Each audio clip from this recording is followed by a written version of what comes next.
মতো সুযোগ কম পান, কাজে তাদের প্রতি একটুখানি লক্ষ্য রেখে কথাগুলো বললে ভালো হয়। তো যাক, তাদের কথা ঠিক বলবো বটে, কিন্তু কথাগুলো কি আপনাদের জন্য নয়? এইরকম কোনো কথা নয়। কিছু শরঈ বিধান আছে যেগুলোতে মায়েরা আলাদা আর ভাইয়েরা আলাদা। তো এটা তো কয়েকটা মশলা মাসাইল আছে মাত্র। তাছাড়া যতগুলো স্টোরি আছে, যতগুলো কাহিনী আছে, যতগুলো মেয়েদেরকে কেন্দ্র করে আহাদিস আছে, কোরআনের আয়াত আছে, এগুলো যদি এক পক্ষে শুধু মায়েরা শুনেন এবং জানেন, আর অপর পক্ষে আপনি কোনো জায়গাতে বাপ হিসাবে আছেন, আপনি কোনো জায়গাতে স্বামী হিসাবে আছেন, আপনি কোনো জায়গাতে পরিবারের মেন ব্যক্তি হিসাবে আছেন, আপনার যদি জানা না থাকে, তাহলে এক চোখের হরিণ যেমন শত্রুর হাত থেকে নিস্তার পায় না, তেমনি আপনি যদি বিষয়গুলোকে না জানবেন তো শুধু শুধু মায়েরা জানবে, জেনে সেখান থেকে যথেষ্ট উপকৃত হতে পারবে না। তার জন্য এটা মনে করবেন না যে এটা শুধু তো মেয়েদের কথা হলো, আমাদের তো কোনো কথা হলো না। আপনাকে আমি আঙুলে গনিয়ে দিচ্ছি কয়েকটা কথা, যে এই কয়েকটা কথাকে বাদ দিতে গেলে নর এবং নারী কোনো ভেদাভেদ নেই আল্লাহর আহকামে এবং আল্লাহর শরিয়াতে।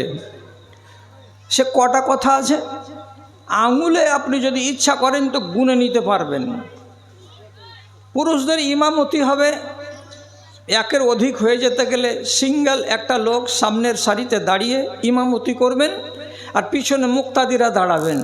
কিন্তু মায়েরা যদি নামাজে দাঁড়ান, তাদের জামাত অনুষ্ঠিত হয়, তাহলে মা বোনেদের ইমাম লাইনের মাঝখানেই দাঁড়াবেন, আলাদা হয়ে সামনের সারিতে এককভাবে দাঁড়িয়ে পুরুষদের মতো করে ইমামতি করবেন না। তাহলে এটা একটা তফাৎ আমরা বুঝতে পারলাম যে শরিয়তের এটা একটা ছোট্ট মশলা। রাসূল করিম সাল্লাল্লাহু আলাইহি ওয়াসাল্লাম একদিন একটা রেশমের টুকরা বা একটা কাপড় হাতে করে নিয়েছিলেন, আর নেওয়ার পরে এমনি করে উঠিয়ে লোকেদের দিকে দেখিয়ে বলেছিলেন, এই দেখো হে, এটা কিসের কাপড় তোমরা তো বুঝতে পারছো? হ্যাঁ, আমরা বুঝতে পারছি। তো রসুল বললেন, এটা হলো রেশম। রেশমের কাপড়কে আল্লাহ রাব্বুল আলামিন আমার যেগুলো উম্মতি মহিলা তাদের জন্য বৈধ করেছেন, আর হুরমাত আলা যকুরে উম্মতি, আমার উম্মতিদের ভেতরে যারা পুরুষ লোক তাদের উপরে এই লিবাসকে রব্বুল আলামিন হারাম করেছেন। এই জন্য পুরুষরা জীবনে কোনো দিন রেশমের কাপড় পরতে পারবে না। এতে একটা কথা হয়ে গেল, তাহলে আমি এবং মায়েরা এই বিষয়টাতে আলাদা। তারপরে নবী করিম সাল্লাল্লাহু আলাইহি সাল্লামের অন্য আরেকটি হাদিস থেকে জানতে পারা যায় যে সোনা চাঁদির ব্যবহারকে আল্লাহর নবী মহিলাদের জন্য খাস করেছেন যে তারা ব্যবহার করবে, কিন্তু পুরুষরা সোনা ব্যবহার করতে পারবে না। তাহলে এইটা একটা বিধানকে পেয়ে গেলাম। আর একটা কথা বলে দিই, শুধু আপনাকে জানাবার জন্য বলছি, মহিলাদের জন্য রঙের ব্যবহারকে আল্লাহ বৈধ করেছেন। যেমন হাতে মেহেদি লাগানো, পায়ে মেহেদি লাগানো, বা চুলে যদি প্রয়োজন মনে করে তো সে মেহেদি লাগাবে, ঠোঁটে যদি রং লাগাবার কথা ভাবে তো সে লাগাতে পারে। রং তাদের জন্য বৈধ করা হয়েছে, কিন্তু পুরুষদের জন্য রঙকে বৈধ করা হয়নি। তাহলে এই মশলাতে মায়েরা আমাদের থেকে আলাদা আর আমরা ওদের থেকে আলাদা। তবে এই কথাটা বলে রাখি, ওলামায়ে দ্বীন যদি কোনো বেশি বলে দিই, তাহলে আমি আপনার সাথে আর আপনি আমার সাথে বুঝাসুঝা করে নেবেন। যেদিন বিবাহ শাদী হয় সেই দিন আমাদের দেশের মায়েরা আর আমাদের দেশের ভাইয়েরা উভয় পক্ষ কিন্তু হলুদ মাখে। তো মেয়েরা হলুদ মাখলো, এখানে তো কোনো আপত্তি নেই, ছেলেরা কি হলুদ মাখতে পাবে? এই ব্যাপারে একটু কথা জেনে রাখা উচিত যে সাহাবী আব্দুর রহমানের গায়ে আল্লাহ পাকের রাসূল কিছু রং দেখেছিলেন। তো রং দেখার পরে জিজ্ঞেস করেছিলেন, এই রং কোথায়? তো উনি উত্তর দিয়ে বলেছিলেন যে আমি বিবাহ করেছি বলে আমার গায়ে এই রংটা এসেছে। এই দেখে এক দল আলেম বলছেন অ্যাকচুয়ালি আব্দুর রহমান নিজের গায়ে হলুদ মাখেননি, তাহলে কি করে আব্দুর রহমানের গায়ে হলুদ নবীজি দেখতে পেলেন? তো এর উত্তরে ওলামায়ে দ্বীন বলছেন এক অংশ যে তিনি রাত্রিকালে নিজের নব স্ত্রীর সাথে মিলিত হয়েছিলেন, স্ত্রীর গায়ে ছিল হলুদ, সেই হলুদের রং কিছুটা আব্দুর রহমানের গায়ে লেগে গেছিল বলে রাসূলুল্লাহ দেখেছিলেন। এই কথাটা মানতে বড্ড কষ্ট হয়। কেন কষ্ট হয়?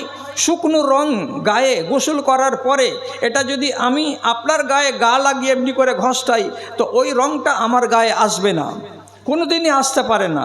তাহলে বোঝা যাচ্ছে যে আব্দুর রহমান নিশ্চয়ই ওই বিবাহের অবলম্বনে কিছু একটা রং বা হলুদ ব্যবহার করেছিলেন। এত কথাই না গিয়ে শুধু একটা কথা বলি। হাফিজ ইবনে হাজার আসকালানি রাহিমাহুল্লাহ উনি বলছেন যে কেবলমাত্র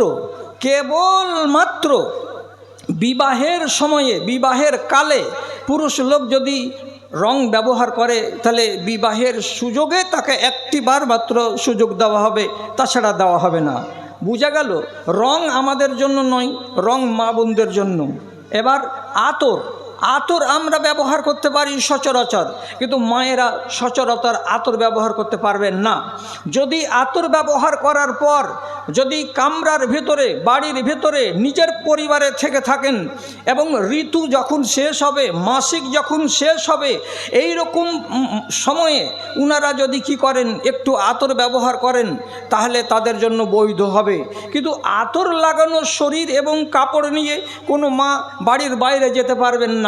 যদি কোনো মহিলা আতর লাগিয়ে বাড়ির বাইরে যায়, তাহলে ওই মহিলাকে খুব কঠিন ভাষাতে নবীজি বলেছেন ফাইন্নাহা জানিয়াতুন, ওই মহিলাকে বেশ্যা বলা হয়েছে। ওই নারীকে খুব জঘন্য ভাষা দিয়ে নবীজি বললেন ওর ভেতরে ঈমান না থাকার মতো ব্যাপার। তাহলে এখানে বোঝা গেল যে একটুখানি তফাৎ পাওয়া গেল। আর একটা কথা বলে দিই, সেটা হলো এই যে আল্লাহ রাব্বুল আলামিন এমন কিছু বিধান দিয়েছেন যেই বিধানগুলো মায়েদের সঙ্গে সম্পৃক্ত। যেমন রমজান মাসে রোজা রাখা অবস্থায় মায়েদের যদি ঋতু চলে আসে, তাহলে আল্লাহ তাআলা তাদেরকে ছাড় দিয়েছেন, অন্য মাসে তারা রোজা রেখে নিতে পারবে। কিন্তু পুরুষদের ক্ষেত্রে এই জিনিসটা নেই বলে পুরুষরা এই বিধান থেকে মুক্ত। কোনো মায়ের পেটে যদি বাচ্চা থাকে এবং ওই মহিলা গর্ভবতী অবস্থায় আছে বলে তার পেটের বাচ্চাটা শুকিয়ে যেতে পারে, সাইজ ছোট হয়ে যেতে পারে, বা ওর শরীরটা দুর্বল হয়ে যেতে পারে, এই রকম যদি ভাবনা থাকে, তাহলে সে মহিলা রমজান মাসের রোজাকে ছেড়ে দিতে পারবে এবং পরবর্তী সুযোগে সে আবার সুবিধা যখন মনে করবে তখন সে রোজা রাখতে পারবে। তারপর কোনো মায়ের কোলে যদি 3 মাস 4 মাসের বাচ্চা থাকে, যদি রমজানের রোজা রাখার কারণে তার দুধ কম পড়ে যায়, অর্থাৎ পর্যাপ্ত পরিমাণে দুধ শিশু পান করতে না পায়, আর বাচ্চার শরীর যদি দুর্বল হওয়ার সম্ভাবনা দেখা দেয়, তাহলে সেই ক্ষেত্রে আল্লাহ রাব্বুল আলামিনের পক্ষ থেকে, নবীজির পক্ষ থেকে ছাড় দেওয়া হয়েছে মা বোনেদেরকে যে তোমার কোলের শিশুর ক্ষতি না করে তুমি রমজান মাসের রোজাকে কাজা করতে পারো, পরবর্তী সুযোগে তোমাকে সেটাকে করে নিতে হবে। তাহলে এইখানে এই বিধানগুলো তাদের সঙ্গে যুক্ত বলে তাদের বিধান হলো, আমরা এগুলো থেকে মুক্ত, এই জন্য এগুলোর সাথে আমাদের কোনো লেনাদেনা নেই। 2-1টা কথা আর বলে দিই, শরিয়াতে একটু আলাদা আমার মায়েরা। কি করে আলাদা? যেমন নবী করিম সাল্লাল্লাহু আলাইহি সাল্লাম বলেছেন, কোনো স্ত্রীর স্বামী যদি বাড়িতে অবস্থানরত থাকেন আর বাড়িতে স্বামী আছেন, ওই অবস্থায় কোনো মহিলা যদি নফল রোজা পালন করতে চায়, তাহলে তার স্বামীর অনুমতি নিয়েই তাকে রোজা রাখতে হবে। স্বামীর অনুমতি ছাড়া নফল রোজা কোনো স্ত্রী রাখতে পারবে না। কেন পারবে না? স্বামীর বিভিন্ন প্রয়োজন আছে আপনাকে ঘিরে, সে তার জৈবিক চাহিদা হোক, তার মানসিক চাহিদা হোক, তার সেবা শুশ্রূষার ব্যাপার হোক, বা তার সংসারের টানার ব্যাপার হোক, যেটাই হোক না কেন, নফল রোজা রাখার ক্ষেত্রে মায়েরা তার স্বামীর অনুমতি ছাড়া রোজা রাখতে পারবে না। আপনি নিজের স্ত্রীর কাছে অনুমতি নিতে বাধ্য নন। আপনি সংসারের কর্তা ব্যক্তি, আপনার যদি নফল রোজা রাখার ইচ্ছা হয়, তাহলে আপনাকে আপনার স্ত্রীর কাছে অনুমতি নিতে হবে না। তাহলে এই একটা আলাদা জিনিস হয়ে গেল।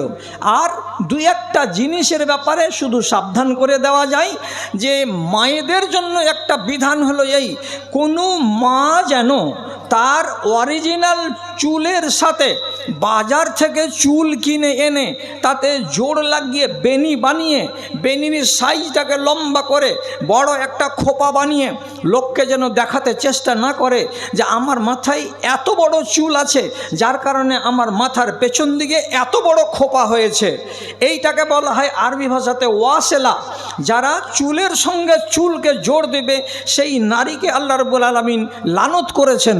তারপরে আবার আরেকটা নিষেধ আল্লাহ রাব্বুল আলামিনের পক্ষ থেকে, কোনো মা কোনো খালা ও যদি মনে করে যে আমার চোখের উপরে যে এই ভ্রুগুলো আছে, এই ভ্রুগুলো অনেকের বেশি থাকে অনেকের কম থাকে। এবার আজকালকার জামানায় যারা আধুনিক যুগের মেয়ে, যারা নেটকে খুব বেশি ব্যবহার করে আর যারা সৌন্দর্যকে নিয়ে বেশি ব্যস্ত থাকে দিন আর রাত, তারা দেখেছে যে ভালো ভালো এই যেগুলো সব আজকালকার জামানাতে দোকান পাওয়া যাচ্ছে বা হচ্ছে, যে সমস্ত দোকানে সেলুনে যেতে গেলে বিভিন্ন রকমের ডিজাইন করে আপনি পাবেন বা পেয়ে যাবে।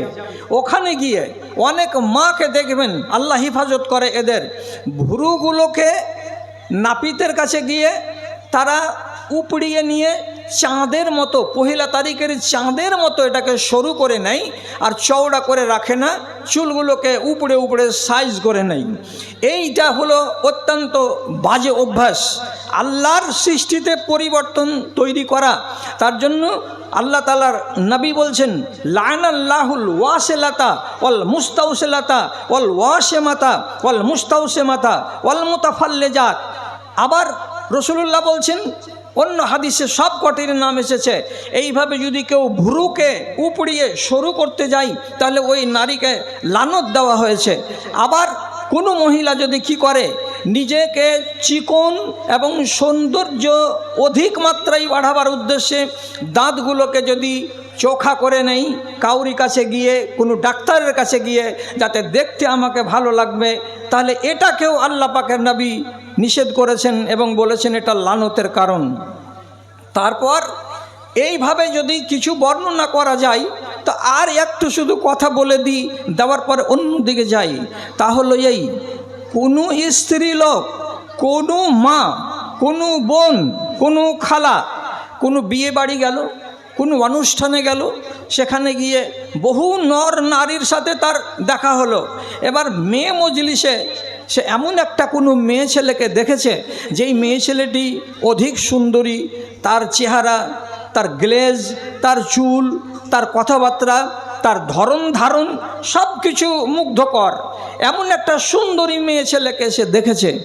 এবার এই সুন্দরী মহিলার বর্ণনা, নিজের স্বামীর বাড়িতে এসে রাতের বেলায় ঘুমারবার কালে নিজের পুরুষকে যদি বলে, আরে জানো আমি গেছিলাম ভাদু বিবাহ খেতে উমুকের বাড়ি গিয়ে একটা মেয়ে ছেলেকে দেখলাম, এই রকম তার রূপ, এই রকম তার গুণ, এই রকম তার রং, এই রকম তার সৌন্দর্য, এই রকম তার গায়ে উপচে পড়া যৌবন, দেখলে মনে হচ্ছে তার গা থেকে চোখ সরাতে পারছি না। এইভাবে কোনো রমণী যেন নিজের স্বামীর কাছে অন্য কোনো দুনিয়ার মেয়ে ছেলের রূপ সৌন্দর্যের বর্ণনা না দেয়। কেন? যদি এই কাজটা করতে যাই তাহলে এই স্বামী ওই বর্ণনা করা মহিলার প্রেমে পড়ে যেতে পারে দূর থেকে, এবং সেই মহিলাকে সে বিবাহ করার জন্য মরিয়া হয়ে যেতে পারে। আর আরেকটা সংসারে যদি তোমার স্বামী বিবাহ করে নিয়ে আসে, তো তোমার নিজের খাল কেটে কুমির এনে আনা হবে, যদিও তোমার জন্য বা যদিও তোমার স্বামীর জন্য দ্বিতীয় বিবাহ করা হালাল, কিন্তু তুমি তো চাও না যে আমার স্বামী আর একটা বিবাহ করুক। কিন্তু করলো কেন? তুমি পথটা পরিষ্কার করে দিয়েছিলে বলেই তোমার স্বামী এ কাজটা করেছে। এই জন্য এটা নিষেধ করা আছে মা বোনদের জন্য। তো দাদারা আমার, ভাইয়েরা আমার, আমি যেটা কথা বলতে চাইছিলাম যে মায়েরা আলাদা কোনো নিয়মের সাথে বাধা নেই। ওদের জন্য নামাজে যেটা নিয়ম আমাদের জন্য সেটাই নিয়ম, আমাদের জন্য যেটা হজের নিয়ম তাদের জন্য এদের ওইটাই নিয়ম। কোনো কম বেশি নেই। এমন পর্যন্ত কি আপনাকে বলছি যেগুলো হুদুদ, হুদুদ মানে শাস্তি, আল্লাহর বিধানে একগুলো শাস্তি আছে, শাস্তির ব্যাপারেও আল্লাহ রাব্বুল আলামিন নর আর নারীকে সমান করেছেন। আপনাকে উদাহরণ দিয়ে বলি, আল্লাহ তাআলা কোরআন মাজিদে বলছেন আস-সারিকু ওয়াস-সারিকাতু ফাকতাউ আইদিয়াহুমা, যদি চুরিতে ধরা পড়ে পুরুষ চোর অথবা যদি চুরিতে ধরা পড়ে স্ত্রী চোর, তাহলে তাদের হাত কেটে দাও। নিয়ম হলো বাম হাত প্রথমে কবজি পর্যন্ত কেটে দেওয়া। আপনি যদি এবার বলেন মেয়ে ছেলের ব্যাপারে এত কড়া আইন কেন এলো, পুরুষরা যদি কেটে দেয় তাদের হাত, তো তাহলে পুরুষদের ক্ষেত্রে আপনাকে কড়া লাগে না, কিন্তু নারীদের ক্ষেত্রে আপনাকে কড়া লাগে। কেন কড়া লাগে? অনেক লোক যুক্তি দেখায়, এই মহিলার যে হাতটাকে চুরির দায়ে কেটে নেওয়া হলো, তাহলে থালা মাজবে কি করে, ওর স্বামীর কাপড়গুলো কেচে দেবে কি করে, ও হাঁড়ি তরকারির হাঁড়িটা ভাতের হাঁড়িটা ও ধরবে কি করে, কবজি পর্যন্ত তো কেটে দেওয়া হয়েছে মহিলাটার, তো এই মহিলার উপরে তো অন্যায় হয়ে গেল। তা আপনি এদিকে দেখবেন না, নিজের দিকেও তো তাকান। আপনি এক হাত দিয়ে সংসারের কি কাজ করবেন? আপনাকে যদি গুড় তৈরি করা মেশিনের কাছে নিয়ে যাওয়া হয় আর দিয়ে বলা হয় কে মানে কুসুর ঢুকাও মেশিনে, তো কোন হাত দিয়ে কুসুরটাকে ঢুকাবেন আর কোন হাত দিয়ে আপনি কুসুরটাকে সাইজ করবেন? আপনাকে যদি কাঁড়ি কাটতে দেওয়া যায়, আপনি এক হাত দিয়ে কাঁড়ি কাটবেন না এক হাত দিয়ে হাঁসুয়া ধরবেন? কিভাবে কাটবেন? তো নারীর ক্ষেত্রে যেমন অসুবিধা, নরের ক্ষেত্রেও তেমনি অসুবিধা। অতএব আল্লাহর কানুন যদি লঙ্ঘিত হয়, তাহলে তারও হাত কেটে নিতে হবে আর পুরুষেরও হাত কেটে নিতে হবে। আল্লাহ তাআলা এখানে কোনো ছাড় দেননি, শাস্তির বিধানে নারীরা সমান। আবার আপনাকে বলছি, আল্লাহ রাব্বুল আলামিন কোরআন মাজিদে বলছেন কি, আয-যানিয়াতু ওয়াজ-যানি ফাজলিদু কুল্লা ওয়াহিদিন মিনহুমা মিয়াত জালদা। যদি কোনো রমণী, কোনো ছেলে, কোনো মেয়ে অবৈধ কাজে ধরা পড়ে যায়, বিবাহের আগে যদি ধরা পড়ে, এরা জীবনে বিবাহ করেনি, এ কুমার ও কুমারী, এর বিবাহ হয়নি, ওর বিবাহ হয়নি, তাহলে দুজন কুমার এবং কুমারী, যুবক এবং যুবতী যদি অবৈধ ব্যভিচারে ধরা পড়ে যায়, আল্লাহ রাব্বুল আলামিন বলছেন নারীকে 100 কড়া মারো এবং নরকে 100 কড়া মারো। এই কথাটা কোনো দিন কোনো বিবেকবান মানুষ যেন না বলে যে নারীরা কমজোর জাতি, এদেরকে একটু কম করে মারো, বা নারীরা একটু নাজুক শ্রেণীর মানুষ, এদেরকে মারবার কালে একটু আস্তে আস্তে করে মারো। পুরুষেরা হয় বলিষ্ঠ এবং তারা মজবুত দেহের অধিকারী হয়, কাজে তাদেরকে যেভাবে পিটতে হয় সেভাবেই পিটো আর সেভাবেই কোড়া লাগাও, এমন কথা আপনি বলতে পারবেন না। কেন? রব্বুল আলামিন সূরা নূরের ভেতরে বলছেন ওয়ালা তাখুয বিহিমা রাফাতুন ফি দীনিল্লাহে, যখন আল্লাহর কানুনকে লাগু করা হবে তখন স্ত্রীর উপরে দেখতে হবে না যেটা নাজুক জাতি অতএব তাকে কম করে মারবো, আর এটা দেখতে হবে না যেটা পুরুষ শক্তিশালী থেকে জোরে জোরে মারবো, এটা কথা নয়। মারার যেটা নিয়ম আছে আপনাকে নির্দয় হয়ে মারতে হবে। নির্দয় মানে কি? মারবো তো চোরকে যেভাবে মারি সেভাবেই মারবো, সে তুমি নর হও অথবা নারী হও। তবে এতটুকু করে দিতে হবে, কোনো নারীকে জনসমক্ষে যখন শাস্তি দেওয়া হবে তো পুরুষের জন্য পর্দা নেই, নারীর জন্য আছে পর্দা। তার জন্য এটা ওলামায়ে দ্বীন ফতোয়া করে দিয়েছেন যে কোনো নারীকে কোড়া মারবার কালে খবরদার তার শরীরের কাপড়গুলোকে একটু গিট মেরে দিতে হবে। যেমন ওড়নাটা গায়ে চাপিয়ে দেওয়ার পর হয়তো সেফটি পিন লাগিয়ে দিতে হবে অথবা গিরা মেরে দিতে হবে। তার শাড়িটাকে একটুখানি গোছ করে তার কোমরের সাথে গুজে দিতে হবে, এলোমেলো হয়ে যেন না থাকে। কেন? আর ওই মহিলাকে দাঁড়িয়ে মারতে হবে না, ওর 100টা কোড়া মারতে হবে, ওকে বসিয়ে মারতে হবে। কেন? যেহেতু ও হলো মহিলা, তার গায়ে যৌবন আছে, তার শারীরিক অবয়বটা আমাদের মতো নয়, আলাদা। তার শরীরে আল্লাহ রাব্বুল আলামিন চড়াই এবং উতরাই তৈরি করেছেন। কাজে মারবার কালে যখন পিঠের উপরে একটা জোরে ছড়ি পড়বে, তখন তাড়াতাড়ি করে যদি এইভাবে হাতটাকে উঠিয়ে নিজেকে বাঁচাবার চেষ্টা করে তো তার দেহের ভেতরে একটা আন্দোলন তৈরি হবে। আর এভাবে যদি তার দেহের ভেতরে আন্দোলন তৈরি হয় তো ওখানে যারা প্রত্যক্ষদর্শী থাকবে তাদেরকে এখানে দেখতে খুব আনন্দ লাগবে। তার জন্য তাকে বসিয়ে মারতে হবে এবং তার কাপড়গুলোকে আঁটো সাঁটো করে বেঁধে দিয়ে তাকে মারতে হবে, সে নারী বলে। কিন্তু 100 কোড়া থেকে তাকে রেহাই দেওয়া হয়নি। মনে রাখবেন, যদি বিবাহিতা হয় আর বিবাহিত হয় তাহলে আল্লাহর কোরআনের বিধান হলো কোমর পর্যন্ত গেড়ে দিয়ে পাথর চালিয়ে চালিয়ে মেরে মেরে তাকে শেষ করতে হবে। এখানেও নজির আছে সহিহ হাদিস থেকে। মায়েজ আল আসলামি একটা সাহাবী, ইনি একজন সাহাবী, পুরুষ লোক, ব্যভিচারে যুক্ত হয়ে গেছিলেন। ওকে রসুলুল্লাহর পক্ষ থেকে আদেশ হয়েছিল ওকে কোমর পর্যন্ত গেড়ে তাকে মেরে দাও। তো তাহলে মাইজ আর ইসলামী বিবাহিত সৌহার বা স্বামী, তার জন্য তাকে রজম করা হয়েছিল কোমর পর্যন্ত গেড়ে দিয়ে। তেমনি আর একটা মহিলা আছে, তার হাদিসে আলোচনা আছে, ওটার নাম স্পষ্ট নেই, তবে গামেদি বংশের এক মহিলা, মখজুমিয়া, হ্যাঁ মখজুমিয়া বংশের এক মহিলা ব্যভিচার করেছিল, বিবাহ শাদী হওয়া মেয়ে ছেলে, তাকে রসুলুল্লাহ হুকুম করেছিলেন একে তোমরা রজম করে দাও। তাহলে কোমর পর্যন্ত তাকে গেড়ে দিয়ে তাকে রজম করে দেওয়া হয়েছে। তাহলে বুঝতে পারলাম যে আল্লাহর হদের ভিতরেও নর আর নারী সমান, এবং আল্লাহর বিধিবিধান যেগুলো আর আছে সেগুলোতেও সমান। যেমন নামাজ নারীর উপরে 4 ওয়াক্তের নেই, 5 ওয়াক্তেরই আছে। নারীর উপরে নামাজ কম আছে আর পুরুষের উপরে নামাজ বেশি আছে, এ কথাটা কোনো জায়গাতে নেই। তেমনি হজে বেরিয়ে যেতে গেলে আপনি যতটি আরকানকে পালন করবেন অতটি আরকান মা খালাকেও পালন করতে হবে। আপনি লাব্বাইক আল্লাহুম্মা লাব্বাইক বলতে বলতে যাবেন, মা খালাদেরকেও লাব্বাইক আল্লাহুম্মা লাব্বাইক বলতে বলতে যেতে হবে। তাহলে এখানেও কোনো আপত্তি নেই, আর আলাদা আলাদা তফাৎ বলে কোনো জিনিস নেই, তারা আর আমরা সমান। এবার কথা হলো আমলের দিক দিয়ে যা জানলাম, পরিণামের দিক দিয়ে এবার জানি। নারীদের জান্নাত কি আলাদা, পুরুষদের জান্নাত কি আলাদা? নারীরা কি যেটা হাই কোয়ালিটির জান্নাত ফিরদাউস সেখানে কি যেতে পাবে না? শুধু পুরুষরাই যেতে পাবে?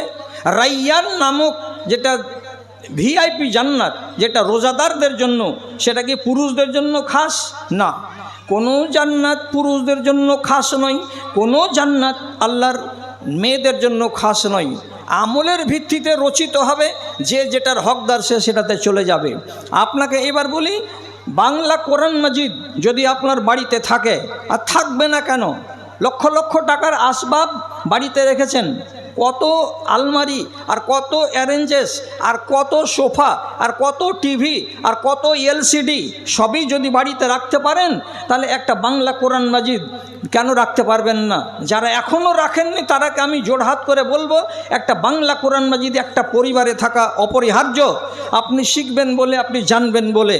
তাহলে বাংলা কোরআন মাজিদ যদি থাকে, তাহলে মায়েদেরকেও বলছি আর আপনাদের মতো বাবাগুলোকেও বলছি, সূরা আহজাব, সূরা আহজাবের 35 নম্বর আয়াতে আল্লাহ রাব্বুল আলামিন 10টা গুণ আলোচনা করেছেন। 10টা গুণ আলোচনা করছেন। তো একবার আলোচনা করছেন পুরুষের, আর তার পরে পরে আলোচনা করছেন মহিলাদের। 10টাই গুণে আল্লাহ জোড়া জোড়া করে আলোচনা করছেন। যেমন আল্লাহ তাআলা বলছেন, ইন্নাল মুসলিমিনা ওয়াল মুসলিমাত, এর মানে কি? যত মুসলমান নর আছে, যত মুসলমান নারী আছে। তারপর আল মুমিনিনা ওয়াল মুমিনাত, যত মুমিন নর আছে, যত মুমিনা নারী আছে। তারপরে বলছেন যত রোজাদার পুরুষ আছে এবং যত রোজাদার নারী আছে। তারপরে বলছেন অল্পতে সন্তুষ্টি প্রকাশ করা যতগুলো পুরুষ আছে, অল্পতে সন্তুষ্টি প্রকাশ করা যতগুলো নারী আছে।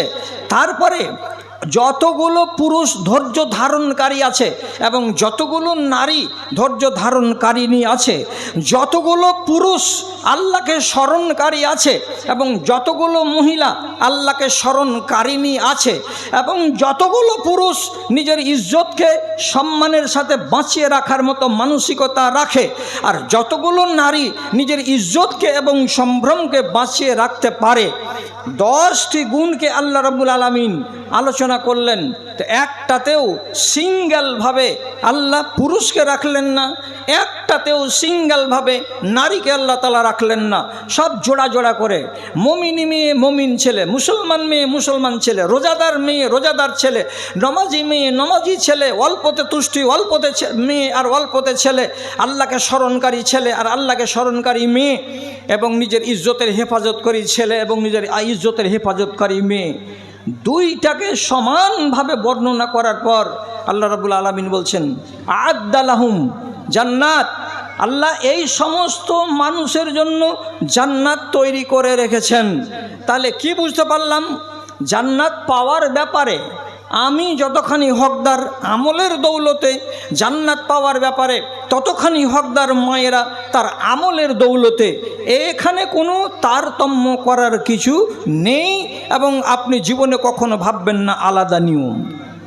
এবার আর একটুখানি সরে এসে আপনাকে বলি, নারী নারী কি জিনিস, এই কথাটা আপনাকে শোনাতে গিয়ে শিখাতে গিয়ে বলবো, রাসূল করিম সাল্লাল্লাহু আলাইহি সাল্লাম বলছেন সাআদাতুদ দুনিয়া ফি আরবা। দুনিয়াতে যদি একটা মানুষ নিজেকে সৌভাগ্যবান বলতে চাই যে আমি সৌভাগ্যবান পুরুষ, তাহলে একটা মানুষকে সৌভাগ্যবান বলা যাবে তো তার ভেতরে কতটি জিনিস থাকলে তাকে সৌভাগ্যবান বলা যাবে? নবীজি বলছেন 4টা জিনিস যদি থাকে তাহলে একটা মানুষ নিজেকে সৌভাগ্যবান বলতে পারে। কি কি কি কি 4টা জিনিস? আঙুলের দিকে তাকান। রাসূলুল্লাহ বলছেন মারকাবুন হানিয়ুন, আপনার কাছে যদি একটা সুন্দর আরামদায়ক সাওয়ারি থাকে, আরামদায়ক সাওয়ারি, রাসূলুল্লাহর যুগে একটা উটকে বোঝাতো আরামদায়ক সাওয়ারি। আমাদের এই দেশে এক যুগে বলদের গাড়িকে বোঝাতো আরামদায়ক সাওয়ারি। আজকের দিনে একটা মোটর সাইকেলকে বুঝাই এবং একটা মারুতি কারকে বুঝাই।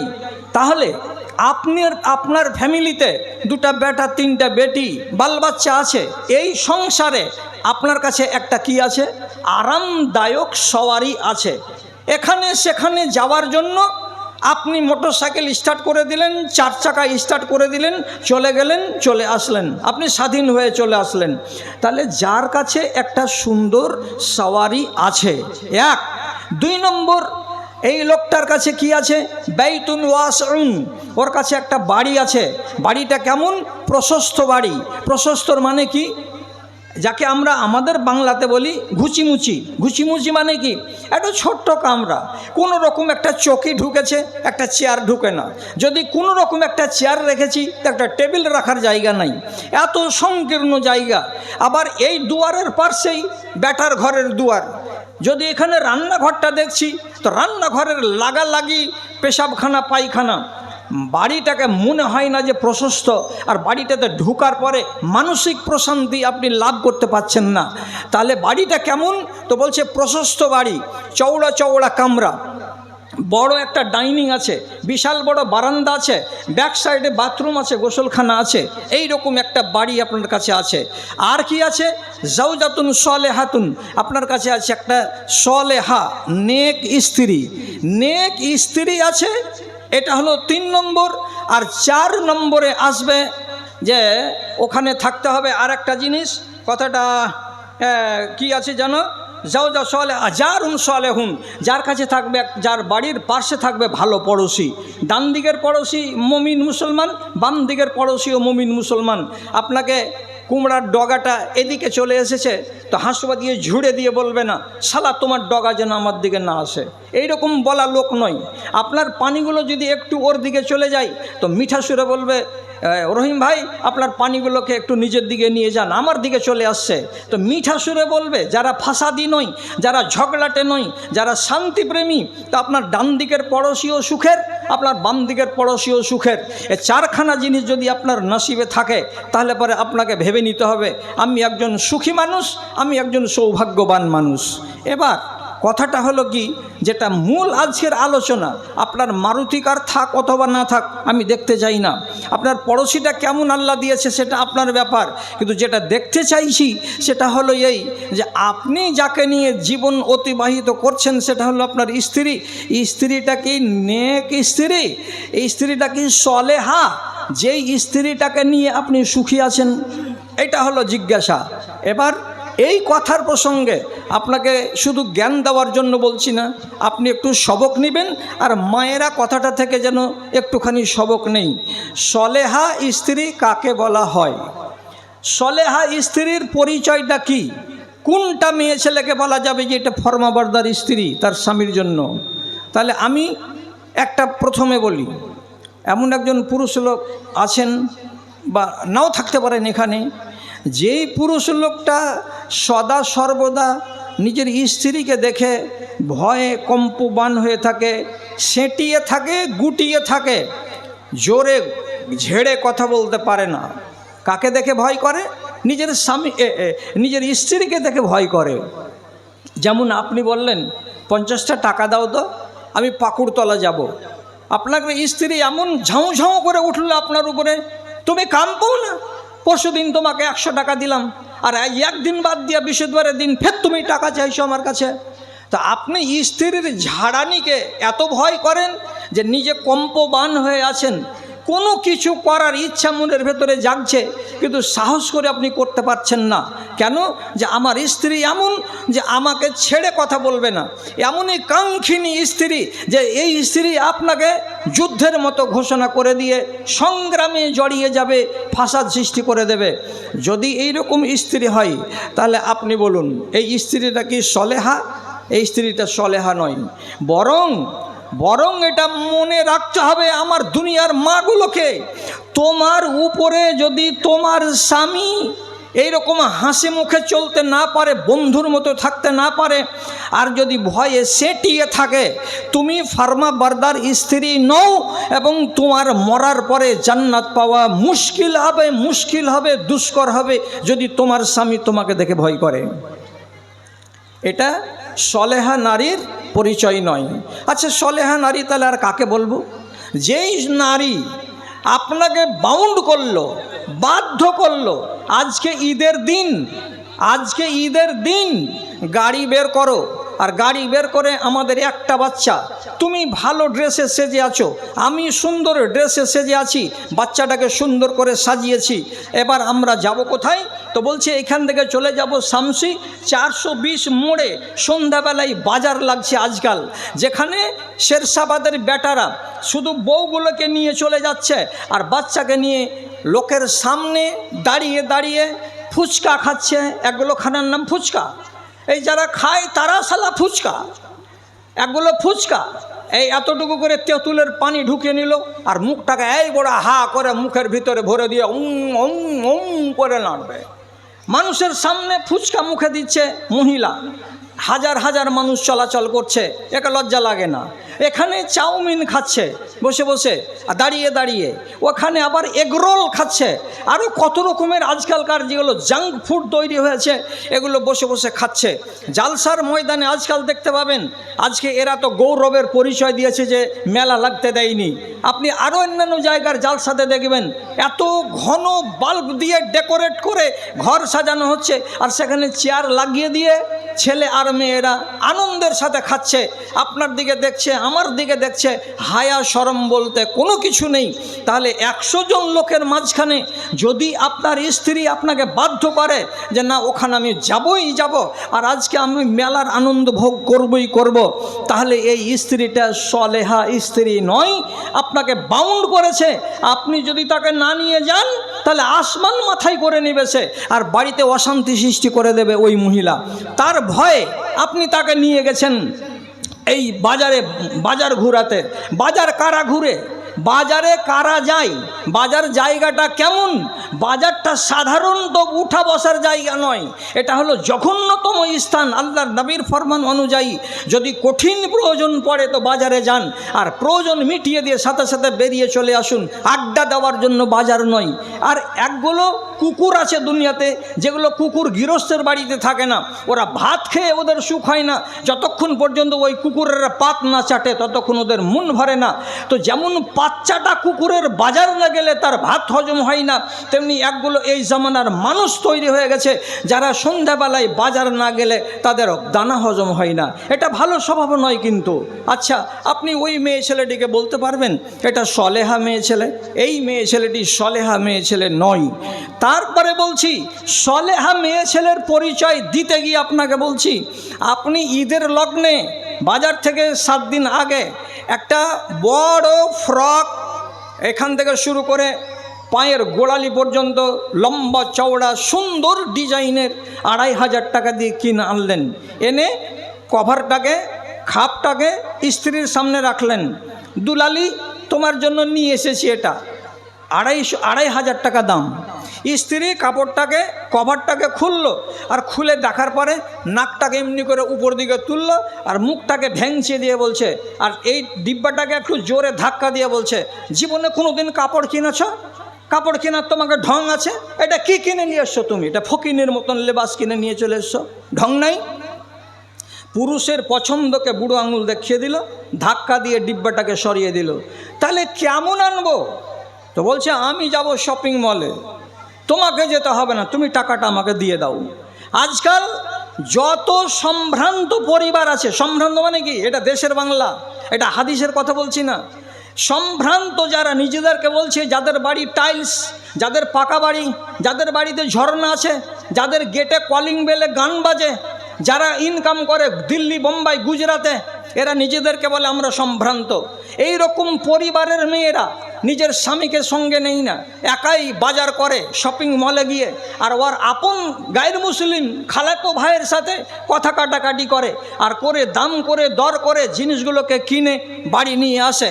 তার স্বামী তার সাথে যায় না, যেতে ভয় পায়, আমার পছন্দকে আমার স্ত্রী পছন্দ করবে না, এই বলে সে নিজে যায় না, ছেড়ে দেয় স্ত্রীকে যে যাও বাজার থেকে নিজের চয়েস মতো কিনে নিয়ে আসো। আপনি বলুন, এই মেয়ে ছেলেটা কি ফরমাবারদার মেয়ে ছেলে? রসুলুল্লাহ হাদিসে বললেন, জাউজাতুন সালেহাতুন, যেটা নেককার স্ত্রী তোমার সঙ্গে যদি থাকে তাহলে তুমি সুখী। এই রকম স্বভাবের যদি মহিলা আপনার বাড়িতে থাকে, আপনি বলবেন যে এই মহিলাটা সলেহা, আর এই মহিলাটা নেককার। হরগিজ বলা যাবে না এই মহিলা সলেহা। আপনি যদি রাত্রি 2:30টার সময়তে আসেন কোনো কাজ শেষ করে বাইরে থেকে, আর বাড়ির গেটের কাছে এসে যদি একবার কড়া নাড়েন আর ওর আওয়াজ দিয়ে নাম দিয়ে বলেন, সুরাইয়া গেটটা খুলে দাও, হাসি মুখে যদি আপনার স্ত্রী গেট খুলে দেয়, তাহলে এটা হলো ফরমাবারদার স্ত্রী। আর যদি রাত্রি 12টার সময় আসছেন, তাহলে আপনার স্ত্রী বলে ফ্যাটাং করে আইলো, দেখো মিনসা রাত 12টার সময়তে এসে রোজ রোজ এগুলো করে আমাকে গেট খুলাইবে। তো যদি আপনি অনিবার্য কাজে থাকেন আর প্রতিদিন যদি আপনার স্ত্রীকে গেট খোলান, তাহলে আপনার স্ত্রী একদিন বলতে পারবে না যে তুমি রাত্রি 12টার সময় আমাকে জাগাও কেন।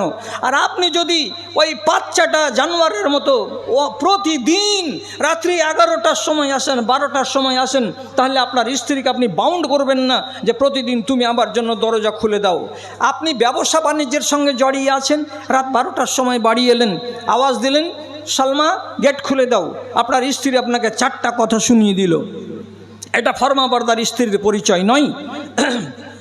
আপনি খানা চাইলেন রাত 12টা, 10টা, 11টার সময়, খানা আপনার সামনে বেড়ে দিল না, শুধু গেটটা খুলে দিয়ে আপনাকে ভিতরে ঢুকিয়ে নিয়ে ছিটকিনি লাগিয়ে দিল, আর দেওয়ার পরে আবার কম্বলের নিচে ঢুকে গেল।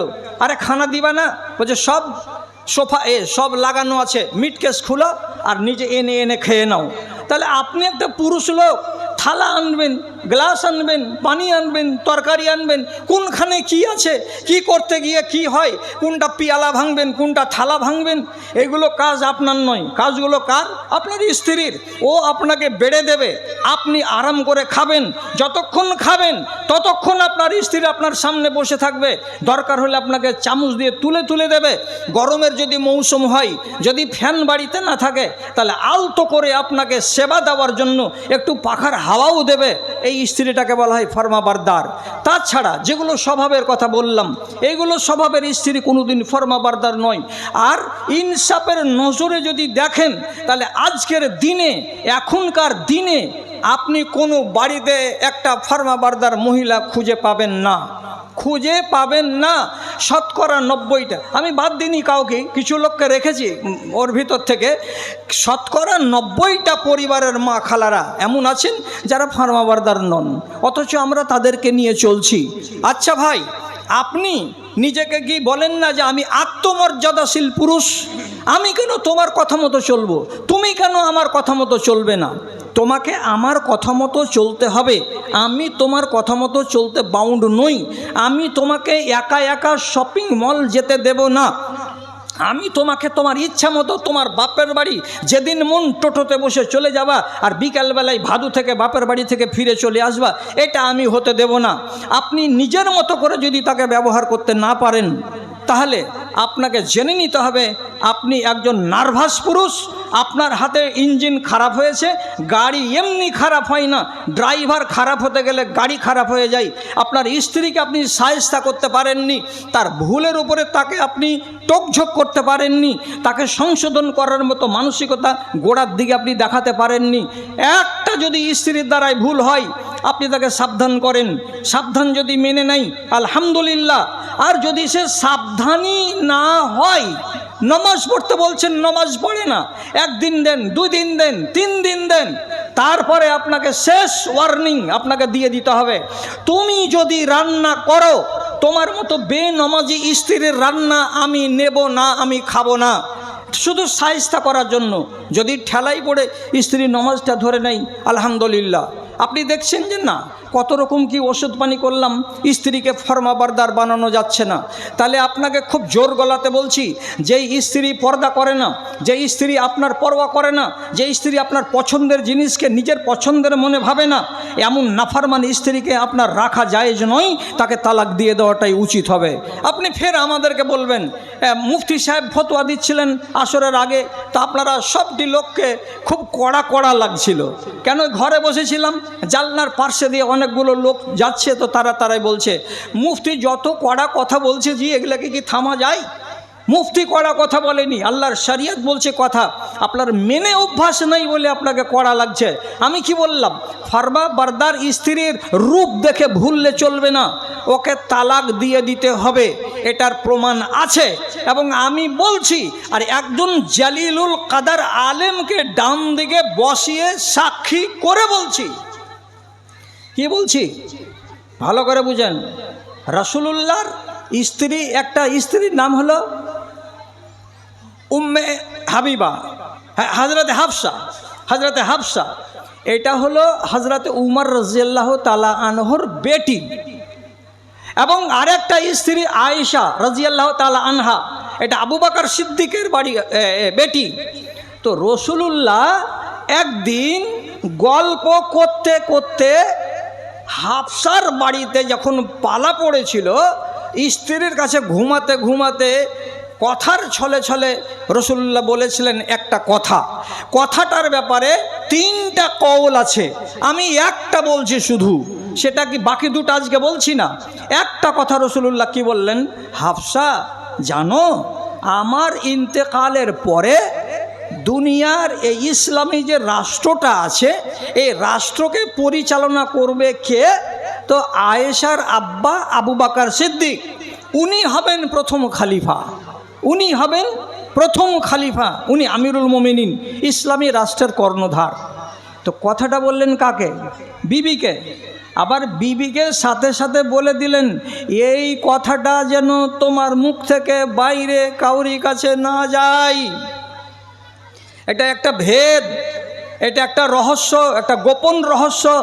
আমি তোমাকে বললাম তোমার মোহাব্বতে পড়ে, তুমি আমার স্ত্রী, আমি তোমার স্বামী, কথাটা যেন বাইরে প্রকাশ না পাই।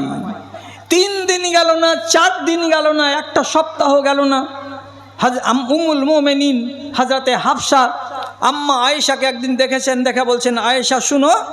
তো মা আয়েশা আগিয়ে এলেন কাছে, তখন আয়েশাকে শুনিয়ে বলছেন একটা তোমাকে বিশাল বড় খবর দিব। কি খবর দিবা?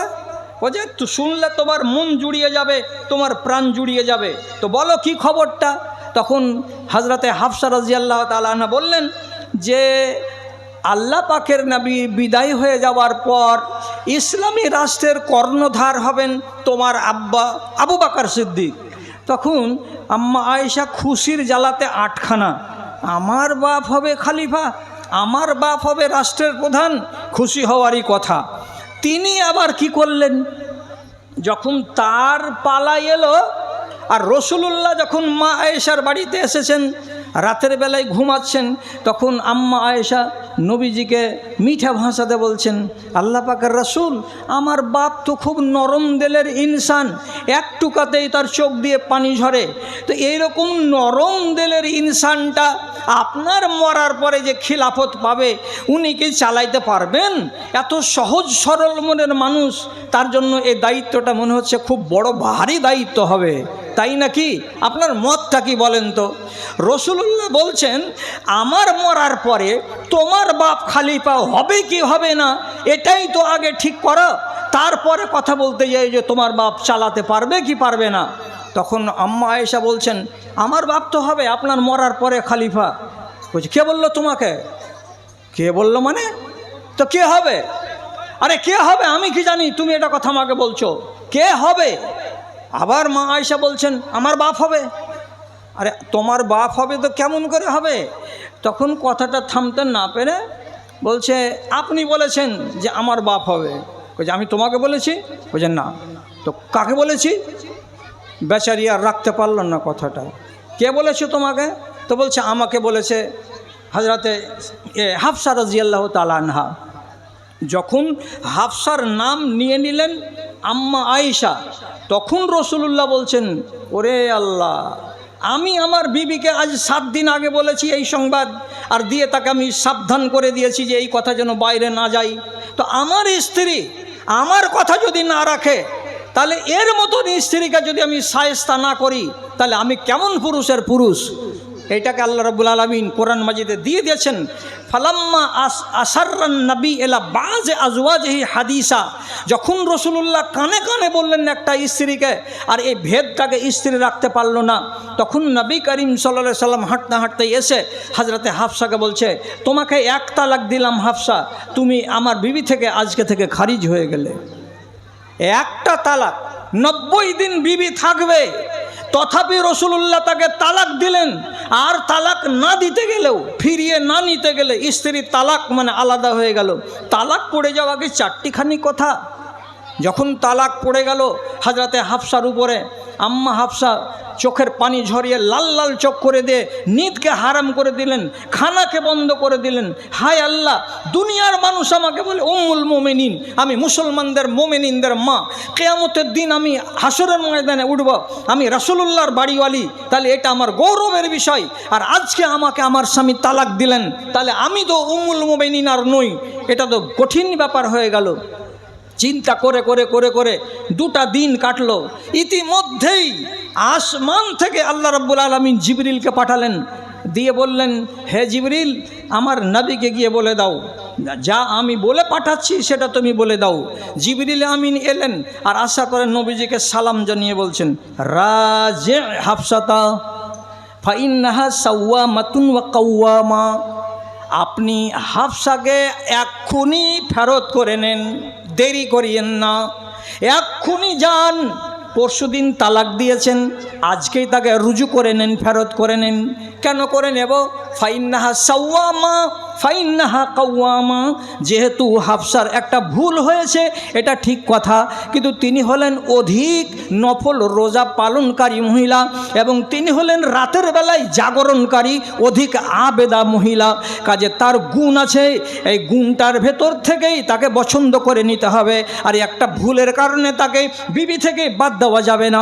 আল্লাহ পাকের নবী 3 দিন পরে নিজের বিবিকে ফিরিয়ে নিলেন, বিবি বিবি হয়ে গেল, স্বামী স্বামী হয়ে গেল। আর থেকে জীবনে আর আজ কোনো ফাটল রইল না। দুনিয়ার মুসলমানের জন্য শিক্ষা হয়ে গেল, দুনিয়ার নারীদের জন্য শিক্ষা হয়ে গেল। স্ত্রী যদি নাফরমান হয়, স্বামীর পাওয়ার আছে তাকে তালাক দিয়ে দেবে। আর স্ত্রী যদি নাফরমান হয় তো তাকে ফার্মাবারদারি আগে শিখাতে হবে, না শিখতে গেলে তাকে ছেড়ে দেওয়াটা পাপের কোনো কারণ নয়। জি, কথাটা কি শিখলাম? আপনার স্ত্রী যদি ফার্মাবারদার না হয় তাহলে এমন ফার্মাবারদার স্ত্রীকে আপনি পুষবেন আর আপনি কিছু শাসন চালাতে পারবেন না, তো পরের কারণে জাহান্নামে যাবেন কেন? স্ত্রীর কারণে আপনি জাহান্নামে যাবেন কেন? আরে নমাজ পড়েননি জাহান্নামে গেছেন, তো আপনার গায়ে বিষ লাগবে না? এ নমাজ পড়িনি তো জাহান্নামে গেছি, রোজা করিনি তো জাহান্নামে গেছি।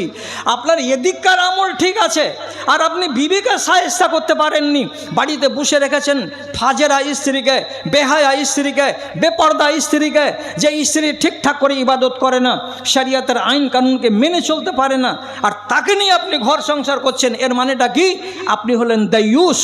আর দাইয়ুস ব্যক্তির কপালে একদম মাঝখানে সিল মারা থাকবে কিয়ামতের দিন। কি?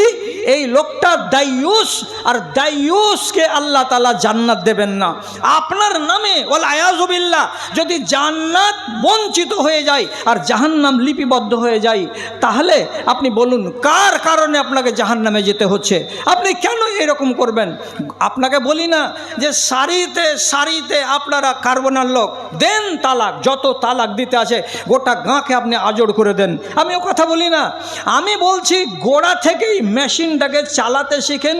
যে মেশিনটার কোনো এক জায়গাতে আপত্তি আছে চট করে স্ক্রু দিয়ে নাটটাকে কষে দেন। কোনো জায়গাতে আওয়াজ করছে একটু মোবল দিয়ে দেন, আওয়াজটা বন্ধ করে দেন। তাহলে গোড়া থেকেই আপনি মিস্ত্রি হয়ে যদি থাকেন তাহলে তো স্ত্রীটা খারাপ হবে না, আর আপনি যদি ছাড় দিয়ে দেন তাহলে ওই স্ত্রীটা তো খারাপ হবে। জি, আগে থেকে যদি কেউ খারাপ গাড়ি কিনে আনে তো সেটা তো আলাদা কথা। তো খারাপ গাড়ি তো কিনতেও তো রসুল নিষেধ করেছেন যে খবরদার খারাপ গাড়ি কিনবে না, ওকে দেখতে হবে যে ওর ভিতরে দিন ধর্ম আছে কি না। চলুন আর একটা কথা বলি আপনাকে। আল্লাহ পাকের নবী বলছেন আপনার বাড়িতে 250 মণ ধান ঢুকেছে, আমি বলবো আপনি ধনী মানুষ, তা আপনারা বলবেন সবাই যে ধনী মানুষ। আপনার একটা দুটা গাড়ি আছে যেটা ট্রাক রোডে চলে, লোকেরা বলবে এই লোকটা ধনী। তো ধনীর মানটা কি? টাকা হয়ে গেলে, গাড়ি হয়ে গেলে, বাড়ি হয়ে গেলে এই মানুষটাকে ধনী বলা যায়? তো রাসূলুল্লাহ বলছেন যে যার কাছে 3টা জিনিস আছে, যে বাড়িতে 3টা জিনিস পাওয়া যাবে, তো সেই 3টা জিনিস আপনার কাছে যদি থাকে তাহলে আপনি ধনী, আর 3টা জিনিসের ভেতরে যদি কোনো একটা না থাকে তাহলে আপনাকে ধনী বলা যাবে না। কেমন ধনী? কি বলছে? কালবুন শাকেরুন, আপনার অন্তরটা শুকরগুজার। এবার ভুট্টা পড়ে গেছে ওই ঝড়ের দিন, আর ওই ঝড়ের দিন আমি ছিলাম লাভাতে, প্যান্ডেল খসে পড়ে গেল আমার উপরে, ভিজা জ্বর, 3 দিন টানলাম, এখনও হালকা হালকা জ্বর আছে। তো যাই হোক, আপনার যদি শুকরগুজারি থাকে যে 20 বিঘা ভুট্টাতে এইবার আমার কি হলো, মাত্র 200 মণ হলো, গত বছর 400 মণ হয়েছিল, তারপরে যদি আপনি বলেন আলহামদুলিল্লাহ আল্লাহ যা দিয়েছেন খুব দিয়েছেন, তাহলে এটা হলো কালবুন শাকেরুন, শুকরগুজার অন্তর। আর কি? লেসানুন জাকেরুন, আপনার জুবানটা সব সময় জিকিরে ব্যস্ত থাকে, ভিজা থাকে জুবানটা। কেমন? মাঝে মাঝে আপনি বলেন আস্তাগফিরুল্লাহ, মাঝে মাঝে আপনার মুখ থেকে বের হয় সুবহানাল্লাহ, মাঝে মাঝে আপনার মুখ থেকে বের হয় আলহামদুলিল্লাহ। তো আপনার মুখ দিয়ে যদি জিকির বের হতে থাকে যখন তখন দুপুরে, সাঁঝে, সকালে, বিকালে, তাহলে এই একটা হলো ভালো গুণ। আর তারপরে নবীজি বলছেন জাওজাতুন সলেহাতুন, আপনার বাড়িতে আছে একটা সুন্দরী সলেহা মহিলা, তাহলে যার কাছে ফার্মাবারদার বাড়িওয়ালি আছে, আর যার কাছে শুকরগুজার অন্তর আছে, আর যার জুবানটা আল্লাহর জিকিরে ভিজে থাকে, এই 3টা জিনিস যদি থাকে তাহলে আপনাকে বলা হলো কি? আপনি হলেন একজন ধনী মানুষ, আপনি একজন সুখী মানুষ।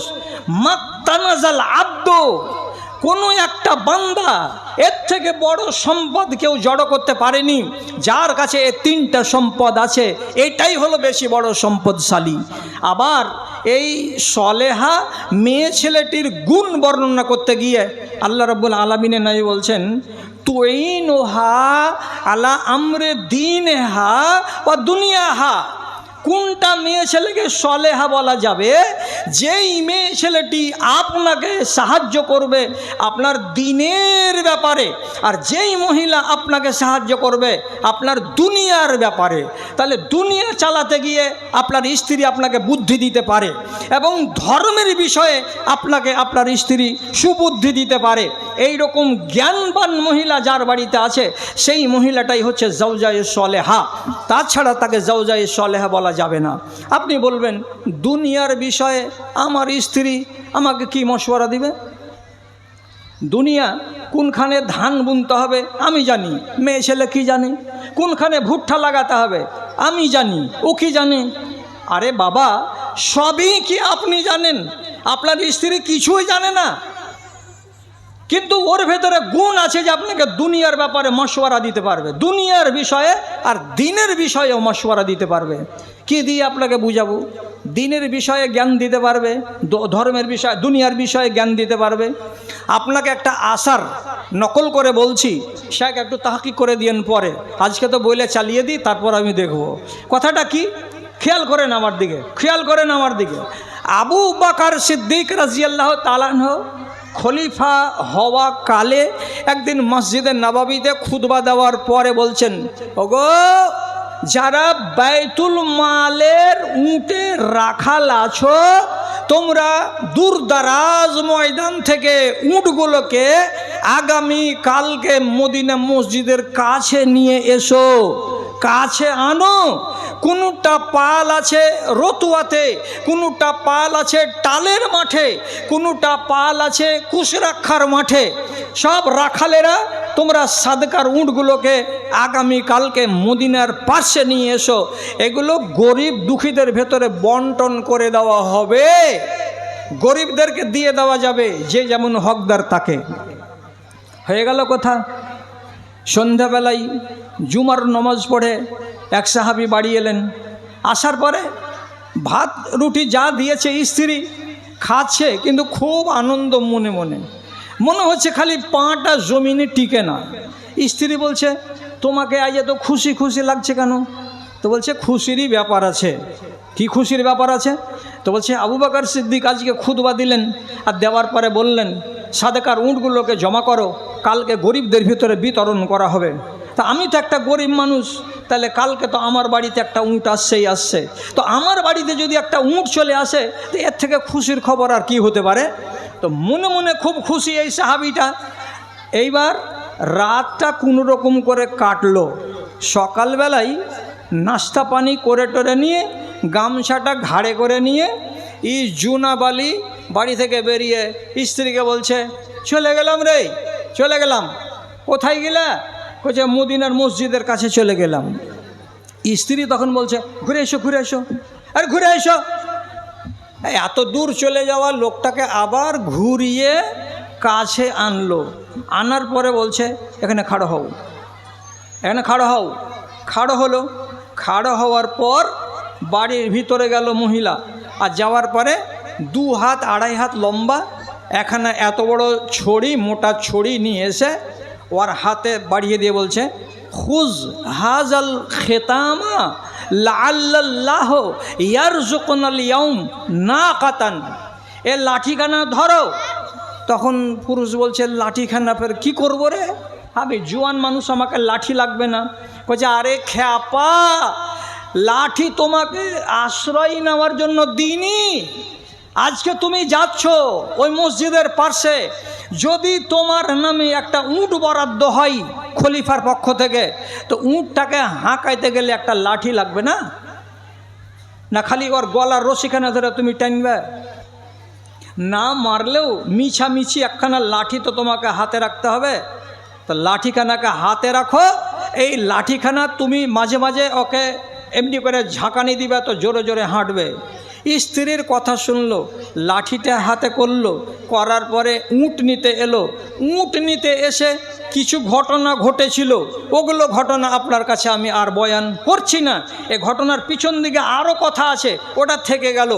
তাহলে আমি আপনাকে বুঝাতে চাইছি এই আশার থেকে, যে একটা মহিলা নিজের স্বামীকে দিনের বিষয়ে নয় দুনিয়ার বিষয়ে জ্ঞান দিতে পারলো না পারলো না। আপনি এ কথাটাই ভাবনা ভাবেন। যদি বলি দিনের বিষয়ে, তাও আপনাকে জ্ঞান দিতে পারবে এমন মহিলা আপনি বাছাই করুন, আর এমন মহিলা আপনার বাড়িতে যদি থাকে তাহলে আপনি ভাগ্যবান মানুষ। তো দিনের বিষয়ে আমাকে কীরকম করে আমার স্ত্রী জ্ঞান দিতে পারে? রাসূলুল্লাহকে পর্যন্ত জ্ঞান দিয়েছেন তার বিবিরা, তাহলে আমাদের বিবিরা কোথাকার, কোন খ্যাতের মূলি? আপনাকে আমি শেষ কথা বলছি, নবীজি যদি বুদ্ধি নিয়ে থাকেন নিজের বিবিদের কাছ থেকে দিনের বিষয়ে, তাহলে আপনার আর আমার স্ত্রী যদি পড়াশোনা হয় তাহলে আপনাকে কেন জ্ঞান দিতে পারবে না দিনের বিষয়ে, ধর্মের বিষয়ে? উদাহরণ দিচ্ছি আপনাকে, শুনুন। যেদিন ফতে মক্কা হচ্ছে সেই দিন সারা দুনিয়ার মানুষ মুসলমান প্রায় হয়ে গেছে, আর মক্কার যত বড় বড় নেতা আর কমরেড আর যত বড় বড় লোক ছিল সব মুসলমান হয়ে গেছে। তখন পর্যন্ত আবু সুফিয়ান রাসূলুল্লাহর শ্বশুর ইসলাম কবুল করেননি। এবার দেখলে যে দুনিয়া তো তং, চারিদিকে সব মুসলমান, তো আমি একটা লোক কেন দূরে থাকি, আর যাই আমিও ঈমান কবুল করে নিব।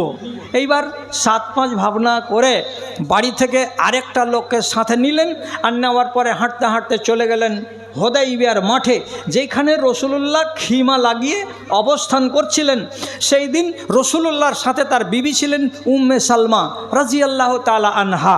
ওখানে গিয়ে একটু আস্তে করে আওয়াজ দিয়ে বলছেন, আল্লাহ পাকের নবীকে একটু বাইরে আসতে বলেন তো, আমি আর আমার এই সঙ্গী আমরা দুজন ঈমান আনবো, ইসলাম কবুল করব, তার জন্য এসেছি। তো রাসূলুল্লাহকে একটু বাইরে আসতে বলেন। রাসূলুল্লাহকে গিয়ে উম্মে সালমা বললেন যে আবু সুফিয়ান এসেছে আর ওর সাথে আরেকটা লোক এসেছে, এরা দুজন ইসলাম কবুল করবে, তার জন্য আপনাকে বাইরে ডাকছেন, তা আপনি বেরিয়ে যান। রাসূলুল্লাহ ঘরের ভেতরে রাগের জ্বালাতে বলছেন, রাগ থামতে না পেরে, কেন? আরে তুমি শ্বশুর যে উম্মে হাবিবার বাপ তুমি, আর উম্মে হাবিবা আজকে থেকে আমার বাড়িওয়ালি। হ্যাঁ, তুমি শ্বশুর হয়ে আজ পর্যন্ত 21 বছর হয়ে গেল ইসলামের দুনিয়াতে আসা, আর তুমি মুসলমান হও না, আর সারা দুনিয়ার লোক মুসলমান হলো, আর তুমি কত জ্বালা যন্ত্রণা দিয়েছো আমাকে আর আমার সাহাবীরাকে। রাসূলুল্লাহর মিজাজ পেকে আছে কার উপরে? আবু সুফিয়ানের উপরে। তখন তিনি উম্মে সালমাকে ঘরের ভিতরে বসে বসে বলছেন, বাইরে যাও, আর যাওয়ার পরে খবর দিয়ে দাও, লা হাজাতা লি ইলা ইসলামিহি। আবু সুফিয়ানকে বলে দাও, আবু সুফিয়ানের ইসলামের আমার দরকার নাই, ওকে যেতে বলো এখান থেকে, ওকে মুসলমান হতে হবে না, আর ও মুসলমান হবে বলে আমি আগ্রহ সহকারে বেরিয়ে যাব, আমার আগ্রহ নেই আবু সুফিয়ানের ইসলাম কবুল করার ব্যাপারে, যাও যেখানে পারবে সেখানে চলে যাও। যখন রাসূলুল্লাহ এরকম ঝাড়ানি দিলেন, বাইরে এসে শুনতে পেল কি, এরা দুজন যে রাসূলুল্লাহ বলছেন আমার ইসলামের দরকার নেই। তো সিয়ার আলামিন নুবালা গ্রন্থের ভিতরে একটা বেশি কথা লেখা আছে, হতে পারে ইতিহাসের কথা সত্য, আর যদি সত্য নাই বা হয় তাহলে এটা একটা বর্ণনা হিসাবে আপনাকে বলছি। আবু সুফিয়ান মায়ুস হয়ে যাওয়ার পরে বলছেন, যদি আজকে রাসূলুল্লাহর হাতে ঈমান আনতে না পারি তাহলে পারে আমি আর আমার সাথী এবং আমার একটা বেটা আছে তাকে ডাকবো, আর ডেকে আমরা বাড়ি থেকে বেরিয়ে চলে যাব। কোন দিকে যাব? কোনো উদ্দেশ্য নেই, উদ্দেশ্যহীনভাবে চলে যাব। যতদিন পর্যন্ত মৌত না আসবে অতদিন পর্যন্ত দাঁড়ে দাঁড়ে দাঁড়ে দাঁড়ে দাঁড়ে দাঁড়ে মুসাফিরের মতো ঘুরে বেড়াবো, বাড়ি আর ফিরে আসবো না। কেন আসবো না? আমি কপাল পোড়া লোক, আমার ইসলাম রাসূলুল্লাহ পছন্দ করেননি, তা আমার মতো হতভাগা লোক বাড়িতে কেন থাকবে? আমি দেশান্তরী হয়ে ঘুরে বেড়াবো অভাগা মানুষের মতো হয়ে। এ কথা বলে যখন তিনি মনস্থ করেছেন এইটা,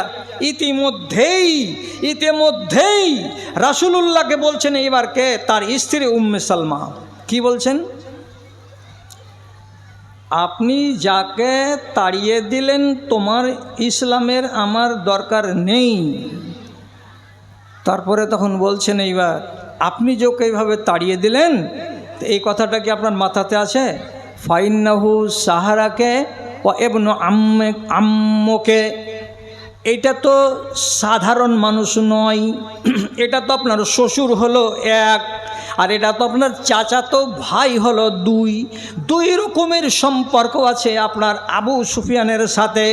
মক্কার জীবনে একসাথে আপনারা উঠা বসা করেছেন।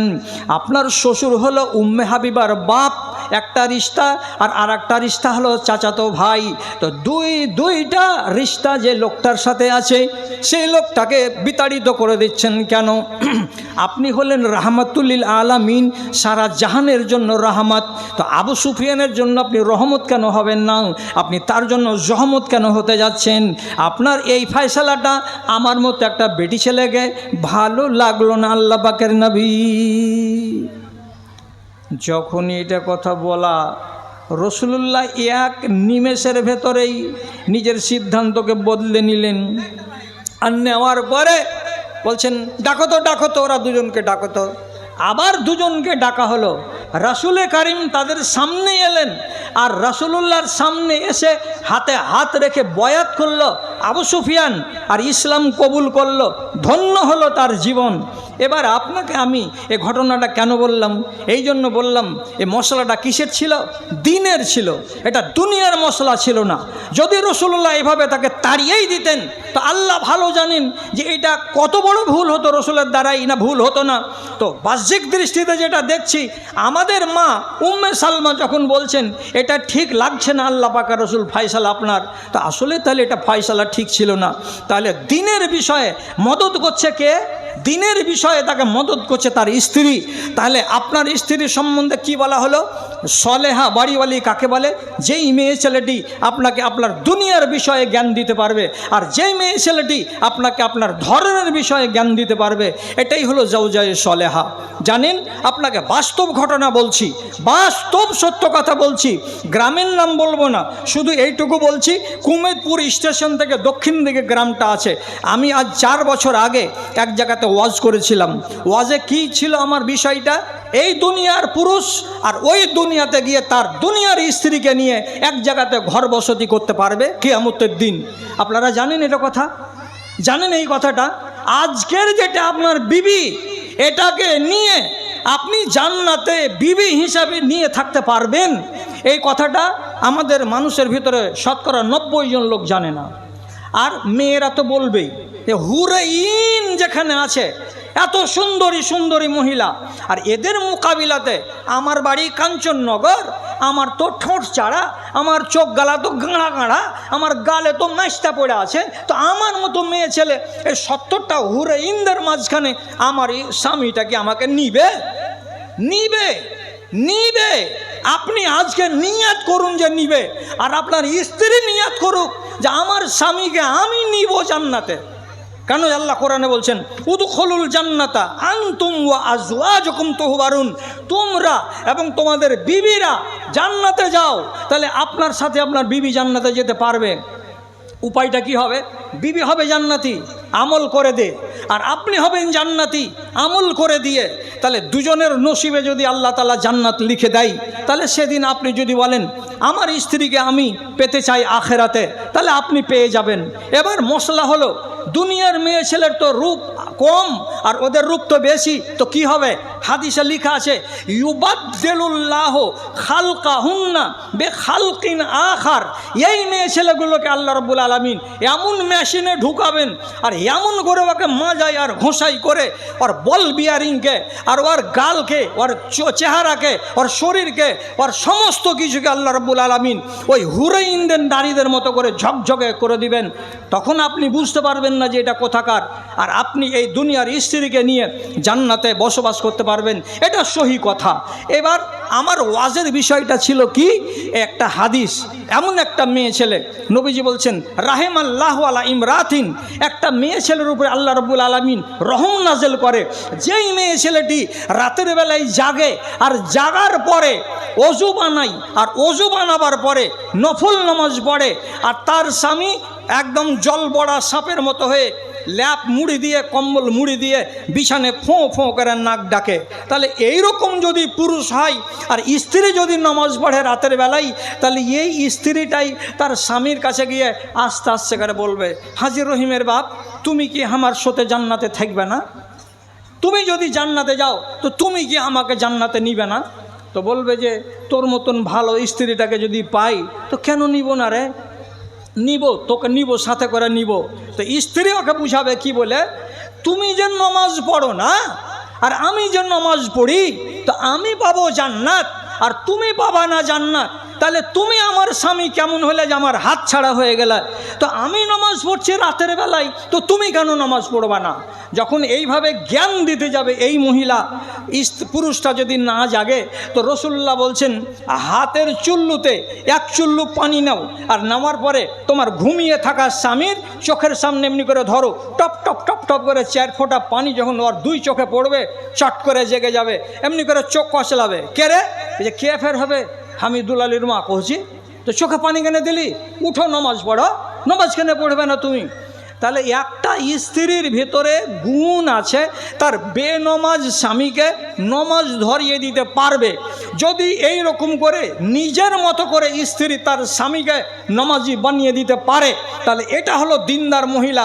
আর এরই কথা নবীজি বলেছেন রাহিমাল্লাহু ইমরাতান, ওই মহিলার উপরে আল্লাহ রহম করে যে রাতের বেলায় জাগলো, অজু বানালো আর ওর স্বামীকে জাগালো আর তাকেও নমাজ পড়ার জন্য উদ্বুদ্ধ করে দিল। তাহলে একটা মেয়ে ছেলে দিনের কাজে কত দূর এগিয়ে গেল আপনি ভাবতে পারেন। তাহলে এই রকম স্ত্রী আর আপনি এক জায়গাতে জান্নাতে জমা হতে পারবেন। যদি অসম্ভব লাগে তাহলে একটা কথা বলে দিই আপনাকে, এদিক থেকে হটিয়ে নিয়ে চলে আসছি। সেটা হলো এই আম্মা আয়েশার সঙ্গে রসুল্লাহ যেদিন প্রথম সোহাগ রাতে গেলেন, প্রথম সোহাগ রাত, কথা বুঝেন এদিকে, তাড়াহুড়া করিয়েন না, মাগরিব হতে অনেক দেরি আছে। সোহাগ রাতে রাসূলুল্লাহ যখন নিজ স্ত্রী হযরত আয়েশার চেহারাটাকে দেখলেন তো দেখার পরে পরেই নবীজি আনন্দ চিত্তে বললেন, আয়েশা তোমার চেহারা এর আগে আমি দেখেছি, যেই চেহারা আমি এর আগে দেখেছি আজকে স্ত্রী হিসাবে তোমাকে নিয়ে আসার পর যা দেখলাম একদম সেম ওই চেহারাই, সেই চেহারা যাকে আমি অনেক দিন আগে দেখেছি। আম্মা আয়েশা বললেন, আবু বকরের বাড়ি আপনি এসেছেন, আমি পর্দার আড়াল থেকে আপনাকে 20 বার দেখেছি, কিন্তু আমি জীবনে কোনোদিন আংনাতে পা দিইনি, আমার চেহারা আমি খুলিনি। আপনি আমাকে দেখেননি নিশ্চিত কথা, আপনি কেন বলছেন যে তোমাকে আমি দেখেছি? রাসূলুল্লাহ বলছেন না দেখেছি, এবং যে চেহারা দেখেছি ওই চেহারাই এই চেহারা আজকে তোমাকে সোহাগ রাতে আমি দেখতে পেলাম। মা আয়েশা বলছেন আপনি দেখেননি আর রাসূলুল্লাহ বলছেন আমি দেখেছি, তো সন্দেহ দূর হবে কি দিয়ে? তখন আল্লাহ পাকের নবী বলছেন আজকে নয়, যখন আমি মক্কার জীবনে ছিলাম তখন একদিন আমি কাবার সেহানে বসে আছি, আরাম করছি বসে বসে, এমন সময় আমার কাছে জিবরিল আমিন এলেন। আসার পরে একটা রেশমের কাপড় এইরকম করে গিরাটাকে খুললেন আর খোলার পরে একটা পোস্ট কার্ড সাইজের এমনি করে কাগজ বের করলেন আর বের করার পরে আমাকে দিয়ে বলছেন এটা দেখেন তো হাতে করে। আমি যদি দেখছি তো ওখানে একটা সুন্দরী ধপধপে ফর্সা রঙের যুবতী মহিলার ছবি বসানো আছে। আমি বললাম এটা কি, কেন আমার হাতে দেওয়া হলো? সেই দিন আমাকে জিবরিল আমিন বলেছিলেন হাযিহি যাওজাতুকা ফি দুনিয়া ওয়াল আখিরা, এই যে ফটোটা আপনি দেখতে পাচ্ছেন পোস্টকার্ড সাইজের কাগজটাতে, এইটা হলো আপনার স্ত্রী, এটা দুনিয়াতে আপনার স্ত্রী এবং এইটা আপনার আখিরাতেও স্ত্রী। 2 জায়গাতে আল্লাহ রাব্বুল আলামিন একে আপনার স্ত্রী হিসাবে বানিয়েছেন। তাহলে আপনি চিন্তা করেন রাসূলুল্লাহ বলছেন আমি দেখেছি তোমাকে মক্কি জীবনে আর আজকে দেখছি তোমাকে হিজরতের 2য় সালে, ওই চেহারায় সেই চেহারা যাকে আমি দেখেছিলাম মক্কার কাবা শরীফের পাশে বসে বসে। তো আম্মা আয়েশা মেনে নিলেন। হাদিসটা বলার উদ্দেশ্য কি? দুনিয়ার স্ত্রীরা আখিরাতের স্ত্রী হতে পারে। তাহলে যদি জাওজায়ে সলেহা হয় তাহলে আপনি একজন কামিয়াব ইনসান, আর যদি জাওজায়ে সলেহা না হয় আর তাকে নিয়ে যদি আপনি বাধ্য হন তাহলে আপনি হলেন একজন অভাগা মানুষ। আপনি আল্লাহ না করে যে স্ত্রীর কারণে আপনার কপালটা খারাপ হয়। তারপর আপনাকে অন্য প্রসঙ্গ বলি, আপনি আচ্ছা মেলাই টাইম আছে, আপনি যদি আগে যে বললাম 5 মিনিট আগে কথাটা, যেদিন বিবাহ করে নিয়ে এসেছেন সেদিন থেকেই যদি আপনি মানুষের বাচ্চা হতেন, রাগ করেন না কথাটা, মানুষের বাচ্চা হতেন মানে মুসলমানের বাচ্চা হতেন, তাহলে সেদিন থেকেই আপনার স্ত্রী খারাপ হতো না। কেন? কারবানার লক্ষ্যে যেন রাগ না লাগে। আপনি ফের বলিয়েন না যে তোমার গ্রাম বিশনপুরে কি খালি ফেরেস্তা আছে নাকি? না, আমার গ্রামে চোর আর লম্পট আর কত রকমের ডন আছে আপনি জানেন না। ওটা গ্রাম শেরুগোড়ার গ্রাম, ঠিক না বে ঠিক? ঠিক না বে ঠিক? ওটা শেরুগোড়ার গ্রাম। কাজে আমি বলি না যে আমার গ্রামে সব ফেরেস্তা বাস করে। আপনি যেদিন বিয়ে করে নিয়ে আসলেন আপনার স্ত্রীটাকে, ভালো কথা, বিয়ে করে নিয়ে আসার পর একটা হারামি কাজ করছেন সারা দেশের মুসলমান। যেদিন ওয়ালিমার দাওয়াতটাকে আপনারা নাম দিচ্ছেন বউ ভাত। ওয়ালিমার দাওয়াত রসাতলে নাম হলো বউ ভাত। বউ ভাতের নামে আপনি খাওয়াচ্ছেন যেটি কুটুম্ব, ওইটিকে আপনি বিনা পয়সায় খাওয়ালেন। কেন? যে ওর বাড়ি গতকালকে আপনি ধসিয়ে এসেছেন 150 জন বরযাত্রী নিয়ে গিয়ে, যেটা পাক্কা হারামি কাজ। আপনি আজ শোধ করলেন, ওরা এলো 100 জন বিনা পয়সায় খেয়ে নিল, আর আপনার টোলার লোকটি ওয়ালিমার দাওয়াত খাবে, আর খেয়ে আপনার এই ছেলেকে আর এই বৌমাটাকে নবদম্পতিকে নেক দুয়া দিবে। তার জন্য হলো ওয়ালিমার দাওয়াত। আর ওয়ালিমার দাওয়াত খাইয়ে দেওয়ার পরে বাহির যখন যাচ্ছে, এই খানেওয়ালা লোকটা খেয়ে দে এখানটা প্লাস্টিকের দাঁত খুঁটরা নিয়ে খুঁটরাতে তো গেটের মুখে বসে আছে আজাজিল মুনকের নাকিরের মতন হয়ে আছে, আর টেবিল সাজিয়ে কলম আর খাতা লিয়ে, চাচা কয় টাকা লেখবো কহো? চাচা লাজে পড়ে তখন বলছে 500 টাকা লেখ, 1000 টাকা লেখ। তো কার্বনার এই পাড়ারই লোক আর এই পাড়ারই বিয়ে খেতে এসে আপনার বাড়িতে টাকা দিয়ে বিয়ে খাবে। কোন আলেম বলেছিল ভারতবর্ষের? এটা আমি জানতে পারলাম না। আপনি যদি টাকা দিয়ে খানা খাওয়াবেন, ডেকেছিলেন কিসের জন্য আমাকে দাওয়াত দিয়ে? বলতেন যে আমি হোটেল খুলেছি, 23 তারিখের দিন আমার বাড়িতে খেতে এসো, আমার হোটেলের ফি 200 টাকা 300 টাকা করে লাগবে, তাইলে ভালো ছিল। আপনি খাইয়ে দিলেন, দিয়ে 500 টাকা 600 টাকা করে নিয়ে নিলেন। এটা হলো একদম অন্যায় কাজ। এই কাজ থেকে আপনি নিজেকে বিরত করুন। আর তার চাইতে নোংরা কাজ আপনি যেটা করছেন খারাপের বিসমিল্লাহ, সেটা হলো এই বউটাকে বাড়িতে আনার পর যেদিন তার বউ ভাত হচ্ছে সেই দিন বারান্দাতে ওকে বসিয়ে রাখছে। আর বারান্দাতে বসিয়ে রেখেছে কি এমনি? এখানে 1.5 ভরির হার দিয়েছে কত রকম করে। তো যত দূর পর্যন্ত হার ওয়ার ঝুলছে অত দূর পর্যন্ত এই জায়গাতে আর কোনো কাপড় ধরি নাই, সব গেট খোলা। তোরা দেখ আমার শ্বশুর কত বড় হার দিয়েছে, মাথাতে কাপড় নেই, আছে কি? তো চুনরি।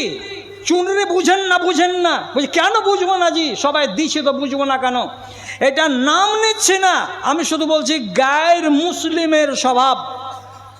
শাড়ি দিলেন না, চাদর দিলেন না, আরে বোরখা না দিবেন তো না দেন, ওই ওড়িনিটাতে নিজের মুখটাকে ঢেকে স্ত্রীটা আপনার বাড়ি আসতে পারতো পর্দার সাথে। সেখানে কি দিলেন? বলছে চুনরি দাও। চুনরি কাকে বলে? এরকম সাইজের, এদিকেও 2 হাত এদিকেও 2 হাত, 4 কোনা একটা লাল কাপড় মাথায় চাপিয়ে দিল।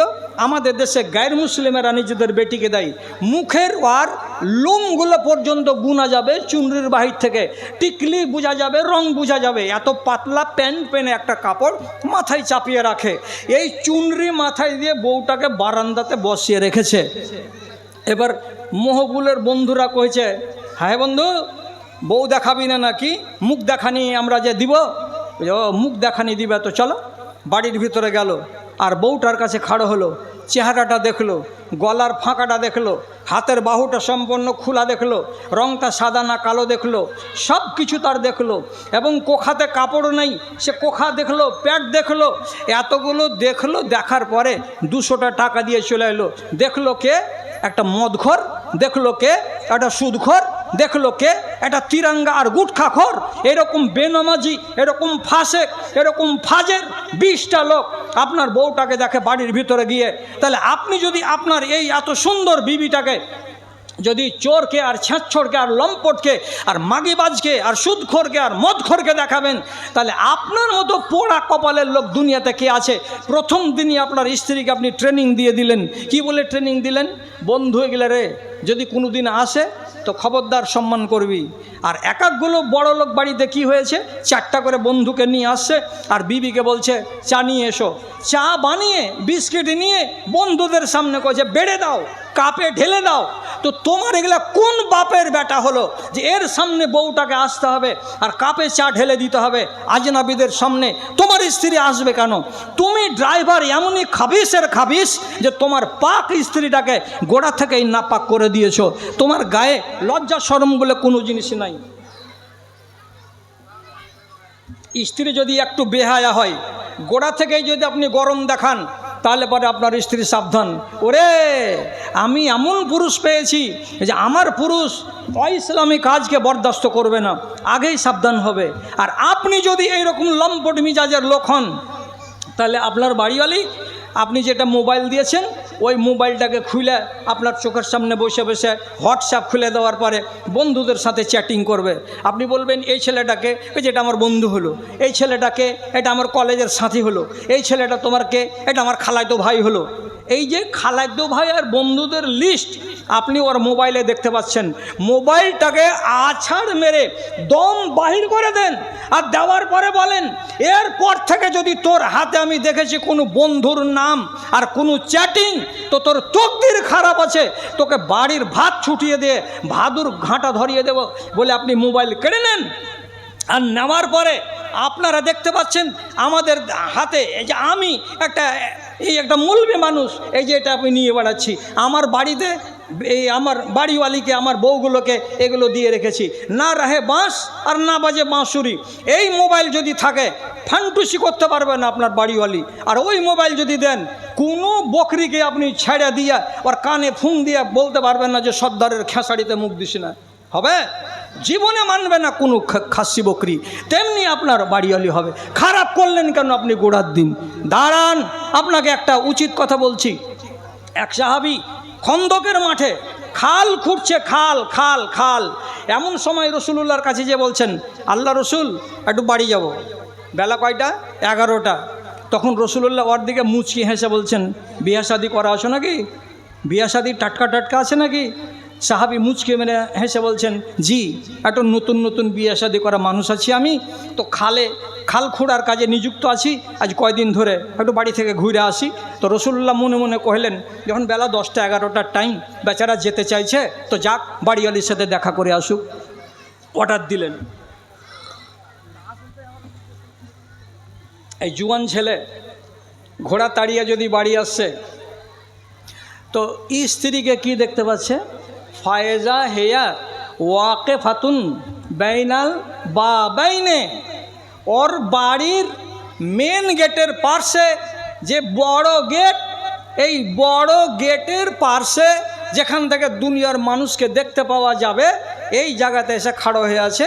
ওকে দেখা মাত্রই চিনে নিয়েছে যে এটা কে রে, এটা কে রে, বাইরে গেটে খাড়ি আছে, এটা কে রে। আস্তে আস্তে আস্তে আস্তে যেমনি আগিয়ে চলে গেছে, আরে এটা তো অন্য কেউ নয়, এটা তো আমার বাড়িওয়ালি সুলতানা। পাড়ায় এমন গরম হয়েছে, আল্লাহু আকবার। আমার স্ত্রী আর বাড়ির বাহিরের গেটে দাঁড়িয়ে, আর আমার মুখ ঢাকা নাই, মুখকে দেখে চিনতে পারছি আমি যে এটা আমার বাড়িওয়ালি। এটা কেমন বাড়িওয়ালি? আহুয়া এলাইহা লে তাক এলে এক তোলাহা, তরবারিকে বাহির করে দিয়ে যে কোপ মেরে দেব, তোকে বাঁচিয়ে রাখবো না। তোর মতন বাড়িওয়ালিকে রেখে গেছিলাম বাড়িতে, যে আমি বাড়িতে নেই আর তুমি বাড়ির ভেতরকে ছেড়ে দিয়ে মেন গেটের কাছে এসে রাস্তার কিনারায় দাঁড়িয়ে আছো, আর মুখ খোলা অবস্থাতে গোটা গ্রামবাসীকে তুমি দেখতে পাচ্ছ। তোমার মতন বাড়িওয়ালির আমার দরকার নাই, তোমাকে তরবারি দিয়ে 2 টুকরা করে দেব। যেমনি তরবারি বাহির করেছে মারবে কোপ, এমন সময় মহিলাটা তখন বলছে আরে আল্লাহর বান্দা, আরে মারিও না মারিও না মারিও না মারিও না, শুনো আমার একটা কথা শুনো, আগে ঘরের ভিতরে যাও, তারপরে দেখো, তারপরে আমাকে বলিও আমি কিসের জন্য বাড়ির ভিতর ছেড়ে বাহির দরজার কাছে দাঁড়িয়ে আছি। এই বেচারি থামলো স্ত্রীর কথা শুনে, ঠিক আছে তাহলে দেখে আসি। ভিতরে যদি যাচ্ছে তো বিছানাতে যেটা বালিশ, বালিশের বাহিরে খানিক অংশ আর বালিশের তলাতে খানিক অংশ দেখতে পাওয়া যাচ্ছে কি যে একটা বড় সাপ বেড় দিয়া বালিশের ওপরে তলে জাগা করে বসে আছে। মেয়ে ছেলেটি ভয়ের জ্বালাতে পালিয়ে চলে এসেছে গেটের কাছে। ভয় এত বেশি হয়েছে ওর যে মনে আর খেয়াল রাখতে পারেনি যে গেটের বাইরে যে চলে এসেছি আর মুখটা যে আমার খোলা আছে। এই বেচারি করলো কি, সাপটার উপরে মারলো তরবারি মেরে সাপকে তো উজাড় করে দিল। আর সাপকে মারার পরে পরে এই লোকটা নিজেও মরে গেল ওই জায়গাতে। সাপ আগে মরলো না এই লোকটা আগে মরলো এটা বলা যাবে না, হাদিসটা একটু লম্বা, ওদিকে গেলাম না। এই সাপটা ছিল আসলে জিন। এটা সাপ অরিজিনাল সাপ ছিল না, জিনকে মারার কারণে জিনেরাই একে কতল করে দিয়েছে লোকটাকে। তো যাই হোক, আমি হাদিসটার এই অংশটুকু নিলাম যে একটা সাহাবী তার স্ত্রীকে বাইরে দেখতে পেল, আর দেখার পরে সে কতটা ক্ষিপ্ত হলো যে তাকে তরবারি দিয়ে মারার জন্য প্রস্তুত হয়ে গেল। এবার আপনাকে বলবো, অত ভোল্টেজের ঈমান যদি আপনার ভিতরে না থাকে তাহলে এটা অসম্ভব নয়। বর্তমান জমানাতে এটা অসম্ভবই বলতে হবে। যদি না থাকে এত হাই পাওয়ারের ঈমান, এইটুকু ঈমান তো থাকবে। অন্তত উত্তর মাথার দিকে যদি কাউরি বাড়ি যাই তাহলে তাকে তো লেহাজ করে যেতে হবে যে আমার শরীরটা কেমন আছে, আমি কি হালাতে আছি, আমার গায়ে হায়া শরম আছে না নাই, এটা ওকে লক্ষ্য করতে হবে না।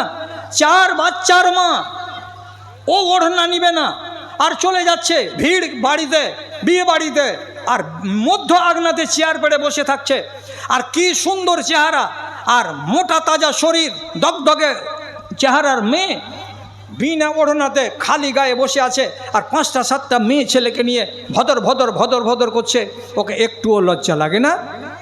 আংনাটাতে যে পরপুরুষ আসছে, তোমার শরীর যে দেখতে পাচ্ছে, ওকে লাজ লিহাজ লাগে না? ভালো করে শুনেন, আপনি শুনিয়ে দিবেন খালাদেরকে, ওরা যেন মনে রাখে। নবীজি বলছেন আল হায়া ও ওয়াল ঈমানু করে না জামিআন, হায়াকে এবং ঈমানকে যুক্ত করে দুনিয়াতে আল্লাহ তাআলা পাঠিয়েছেন। যেখানে থাকবে হায়া ওখানে থাকবে ঈমান, যেখানে থাকবে ঈমান সেখানে থাকবে হায়া। যদি একটা জিনিস পালিয়ে যায় আর একটা থাকবে না। যদি কাউরি কাছে হায়া না থাকে তাহলে ওর কাছে ঈমান থাকবে না। যদি কাউরি কাছে ঈমান না থাকে তাহলে ওর কাছে হায়া থাকবে না। যদি বুঝাতে না পারি তাহলে চোখের সামনে দেখবেন গায়ের মুসলিমেরাকে, হাজার হাজার নারীকে দেখবেন, হাজার হাজার মহিলাকে দেখবেন, ওদের ভেতরে ঈমান নাই, কাজে ওর হায়া নাই। সাবালক বেটি 18 বছর বয়সের, যৌবন উপচে পড়ছে শরীরে, এই রকম বয়সের বেটি বাপের সামনে গেঞ্জি গায়ে দিয়ে খাড়া হয়ে আছে। বাপকে হায়া আছে না মেয়েকে হায়া আছে? কেন হায়া নাই? এখানে ঈমান নাই, অতএব হায়া নাই। আর যেখানে হায়া নাই ওখানে ঈমান নাই। তাহলে কোন রমণীর, আমার এ দেশের মহিলার যদি তার গায়ে হায়া না থাকে তাহলে জোর গলায় বলুন যে এর কাছে ঈমান নাই। কেন? কথাটা কি ভারী লাগছে শুনতে? আর বাংলাতে একটা কথা আছে, 3খানা জিনিসকে ভালো করে মনে রাখবেন, 3খানা জিনিসকে, এটা হাদিস নয়, এটা দুনিয়ার কথা। কি? বেহায়া নারী, 1 নম্বর বেহায়া নারী, আর ব্রেক ছাড়া গাড়ি, আর গঙ্গার কিনারে বাড়ি। কোনো বিশ্বাস নেই, থাকবে মনে? ব্রেক ছাড়া গাড়ি 1 কিলোমিটার যাবে না, অ্যাক্সিডেন্ট করবে। গঙ্গার কিনারায় বাড়ি, এবার না কাটলে আগামীবার কাটবে। আর হায়া ছাড়া নারী, আজ নয়তো কাল কার সাথে ফুসুর করবে, কিছুই করতে পারবে না তুমি। আরে তোমার আত্মমর্যাদা মরলো কেন? পর পুরুষের সাথে যদি ফোনে কথা বলে তো তোমার ভেতরে আগুন জ্বলে না কেন? আমি শেষ করছি আমার বক্তব্যকে। রাসূল করিম সাল্লাল্লাহু আলাইহি সাল্লাম একবার হযরত আলীকে বললেন একটা গোলামের কথা, একটা লোকের কথা। শেখ, ওই লোকটার নাম মনে হয় মাবুর নাকি, যাক নাম যেমন তাই হোক গা। তো রাসূলুল্লাহ বললেন, আলী এই লোকটাকে যেখানে পাবে কতল করে দিবে, এই লোকটাকে যেখানে পাও কতল করে দাও। যে কেন কতল করে দাও, ব্যাপারটা কী ছিল? তো ভালো করে বুঝেন, কথাটা বুঝিয়ে দিই একটু। ইস্কান্দারিয়ার রাজা রাসূলুল্লাহর নামে একটা দুলদুল খচ্চর দিয়েছিলেন, একটা গোলাম দিয়েছিলেন, আর 2টা মেয়ে ছেলেকে দাসী দিয়েছিলেন। একটা রাসূলুল্লাহর বিবি মারিয়া কিপ্তিয়া, এটা হলো দেওয়া দাসী, আর একটা গোলাম দিয়েছিলেন, এর নামটা মন বলছে যে এর নাম মাবুর নাকি এই, আর আরেকটা খচ্চর দিয়েছিলেন। তো এরা আগে থেকে মিশরের মাটিতে মাবুর, আচ্ছা আচ্ছা মাবুর, ঠিক আছে আলহামদুলিল্লাহ। আরে আমার ঘে এলম কয় না শেখ, আরে আলিয়া মাদ্রাসাতে পড়া আমরা মৌলবি ঠিকা চালিয়ে দিচ্ছি। যাই হোক, আল্লাহ দেখ আমার ভাইয়ের হৃদয় দেখ, এটা মাবুর নয় মাবুর। আচ্ছা ঠিক আছে। তো হ্যাঁ, কি বলছিলাম, এরা আগে থেকে পরিচিত, আগে থেকে চেনা জানা। এই জন্য এই গোলামটা মারিয়া কিপ্তিয়ার বাড়িতে যখন তখন আসা যাওয়া করত। কিছু লোক বলল এই গোলামটার কিন্তু রসুলুল্লাহর এই দাসীর সাথে কোনো ভাঁজ আছে, না হলে দিনে একবার দুবার করে কেন যাই রসুলুল্লাহর বিবির বাড়িতে? এটা তো ভালো চোখে দেখা যাবে না। তো কথা তো স্বাভাবিক, রসুলুল্লাহর এটা হলো স্ত্রী, এর কাছে যাবে কেন দিনের বেলায় রাতের বেলায়? একটা পুরুষ লোক বেগানা মানুষ যখন কথা গুনগুন করে আওয়াজ করল, তখন রসুলুল্লাহ হুকুম করলেন কি, আমার পরিবারে বেইজ্জতির কথা আমি বরদাস্ত করব না, যাও লোকটাকে কতল করে দাও। এইবার হজরত আলী বের হলেন ওকে কতল করে দিবে বলে। তো একটা জায়গাতে একটা পাট কুমহাতে গলা ডুবিয়া লোকটা নিজের শরীরটাকে ঠান্ডা করছে। তখন হজরত আলী বললেন, উঠো, ও ইন্দারা থেকে উঠো। যদি ইন্দারা থেকে উঠলো তো উঠিয়ে দেওয়ার পরে বলছেন, এইদিকে আয়, তোকে কাইটা দুখান করে দেবো। রসুলুল্লাহ হুকুম করেছেন যে তোমাকে কেটে ফেলে দিতে হবে। কেন? যে তুমি রসুলুল্লাহর অবর্তমানে রসুলুল্লাহর স্ত্রী। এই মারিয়া কিপ্তিয়ার বাড়িতে তোমার ঘন ঘন যাতায়াত আছে, আর মানুষেরা যা তা কথা বলতে শুরু করেছে। তখন বেচারি হাত জোড় করে কইছে, ভাইজি হাকে মারিয়েন না জি ভাই, আমি খারাপ লোক নই জি ভাই। কেমন খারাপ লোক তুমি নও? কইছে আমার পুঁজি নাই জি ভাই, যে আমি কোনো মেয়ে ছেলের কাছে যাব আর যে আমার দ্বারাই কোনো বদ কাজ হয়ে যাবে, ওই ডিপার্টমেন্টটাই নেই আমার কাছে। কাজে আপনি আমার উপরে সন্দেহ করিয়েন না, আমি যাই তো মুলাকাত করতে যাই। তখন হজরত আলী করলেন কি, সম্মানের খাতিরে লোকটার কাপড়খানাকে খুলে দিলেন, আর খুলে দেওয়া যদি দেখছেন তো তলকার দুটো আছে আর উপরকারটা নেই। বলছে রে ই তো মজবুব, একে বলা হয় কি, মানে দেশওয়ালি ভাষাতে আমি বলতে পারি যেটা তো হিজড়া, নপুংস। তো যেই জিনিসটা দিয়ে ফেতনা হবে ও জিনিসটা তো আর নাই। তখন মারা বাদ দিয়ে ঘুরে চলে এসে রসুলুল্লাহকে বলছেন, রসুল্লাহকে মেয়েরা লাভ কী হবে? বলছে কেন? বলছে ইন্নাহু মাজবুবুন, ও তো নপুংস, ওর তো জিনিসটাই নাই। রসুলুল্লাহ ক্ষান্ত হয়ে গেলেন। তা আমি গোড়ার খানি দিচ্ছি আপনাকে কার্বনার লোক।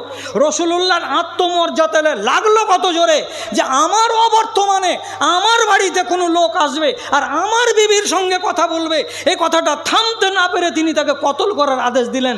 আর আপনি আছেন কেরালাতে, আর আপনার বাড়িতে চলে আসছে আপনার বাড়িয়ালির বন্ধুরা, ক্লাসমেটেরা এসে চা খেয়ে চলে যাচ্ছে।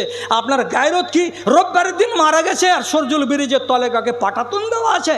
আপনার ভিতরটা খেপে কেন উঠে না যে কেন আমার বাড়িতে বেপর্দা হবে, আর আমার বেটার অবর্তমানে আমার বৌমারা এরকম খেপবে কেন, আর যাবে কিসের জন্য? উচিত কাজ এটা। আপনি ভালো শ্বশুর হন, আর বাড়ির শাশুড়িটা ভালো শাশুড়ি হোক, আর আপনি পুরুষটা ভালো পুরুষ হন, তাহলে পরে এই সমাজের ভেতরেই আদর্শ মেয়ে দেখতে পাওয়া যাবে।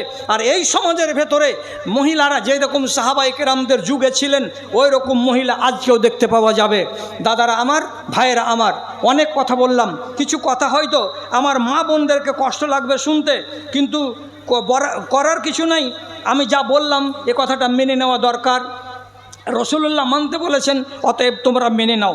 এমন পর্যন্ত শেষ কথা আজকের মতো, এমন পর্যন্ত রসুলুল্লাহ এক গেট দিয়ে মসজিদে ঢোকা আর এক গেট দিয়ে মসজিদ থেকে বের হওয়া এবং পুরুষদের সঙ্গে মিলেমিশে একাকার হয়ে যাওয়াকে নমাজের ব্যাপারেও বরদাস্ত করতে পারেননি।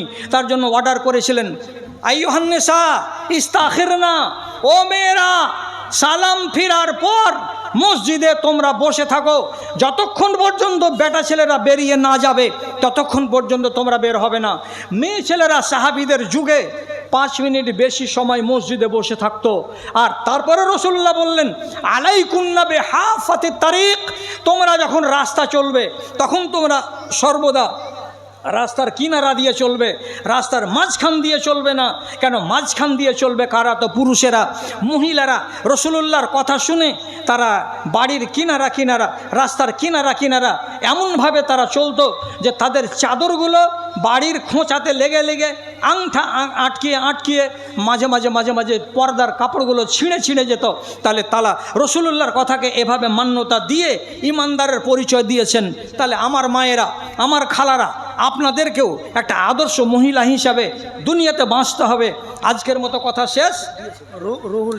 আজকের মতো কথা শেষ। সেটা হলো এই, যে নারী পর্দা করে না সে নারী প্রথম চান্সে জান্নাতে যাবে না। যে নারী পর্দা করে না সে নারী প্রথম চান্সে জান্নাতে যাবে না। এটা কথা সবাই মাথায় রাখবেন। এবার চলে যায়েন না ধড়ফড় করে, এখনও আজান হতে আরও আধ ঘন্টা বাকি আছে। এই জন্মলগ্নে সাক্ষী আপনারাকে হতে হবে। কাজে আজকের দিনটা আমাদের কাছে ঐতিহাসিক দিন। এই দিনটা যেন আপনি গাল বড়াই করে বলতে পারেন যে আমি 1000 দিয়েছিলাম, আমি 5000 টাকা দিয়েছিলাম। এখানে মতিউর রহমান শামসুল হক 5000 টাকা, 10,000 টাকা বাকি। আমিনুল মফিজুদ্দিনের ছেলে 10,000 টাকা, তারপরে এবারক হোসেন 10,000 টাকা, আনিকুল 5,000 টাকা, তারপরে শাহজাহান 5,000 টাকা, হাবিব 5,000 টাকা, আর এটা হলো কুরবান 500 টাকা, রুহুল ঠিকাদার 10,000 টাকা। তাহলে এতগুলো দান জন্মলগ্নে ইতিহাসের মুহূর্তে এই ভাইগুলো দিয়ে দিয়েছেন, এটা মনে থাকবে। আচ্ছা আপনারা একটা কথা বলেন তো, ভাদু মাদ্রাসার প্রথম জমি দান করা ব্যক্তিটার নাম কি? একজন লোক বলেন। মরে তো গেছে, ওটা তো জানছি আমরা। এই গ্রামেরই, এই আল্লাহ রহম করে, কি দিয়ে পরিচয় দিব, আলাউদ্দিনের চাচা জুনাব হাজির জামাইয়ের নাম কি জি? কার্বনার, হ্যাঁ, রহমতুল্লাহর শ্বশুরের নাম কি? হাজি জুনাব আলী মুজাম্মেল মুলবির বাপ।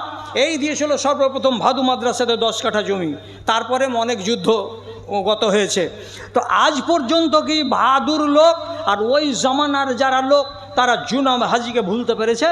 পারেনি। যতবার মাদ্রাসার জালসা হবে, যখনই মৌলবীরা দোয়া করবে তো জুনাব হাজিকে সাথে করেই। বাটনা মাদ্রাসার প্রথম দানকারী ব্যক্তি হাজি সিদ্দিক হোসেন, ওকে এলাকার লোক ভুলেনি। আপনাদের এই মসজিদকে, এই মাদ্রাসাকে দান করেছেন উসমান সাহেব, উনাকে আমি দেখেছি কি দেখেনি আমার মনে পড়ে না। তাহলে ইনার নামটা স্মরণিকা থেকে গেল, ইনাকে কি কেউ ভুলতে পারবে? এই প্রজন্মের লোক, এর পরের প্রজন্মের লোক। 100 বছর পরে যদি লোক বলতে না পারে তো সেটা আলাদা কথা। তাহলে আজকের জন্মলগ্নে আপনাকে ইতিহাসের সাক্ষী হতে বলছি। কে আছেন 1000 টাকা দেওয়ার লোক? তাড়াতাড়ি করে বলেন, দেরি করবেন না, দেরি করিয়েন না, খুব তাড়াতাড়ি কাজটাকে আমরা সমাপ্ত করি। আর আমাকে, আপনার নাম বলছি, আমাকে আর এক জায়গায় আপনি এখানে ওই এনামুল সাহেব ভাটাওয়ালাকে একটু ডাকেন। এনামুল সাহেব ভাটাওয়ালাকে, আর নিজাম সাহেব, এনামুল হক ভাটাওয়ালা আপনি আসুন, আর নিজাম সাহেব আপনি আসুন। এক ভাই 1000 টাকা দিয়েছেন, আলহামদুলিল্লাহ। আর এক ভাই জন্মলগ্নে 2000 টাকা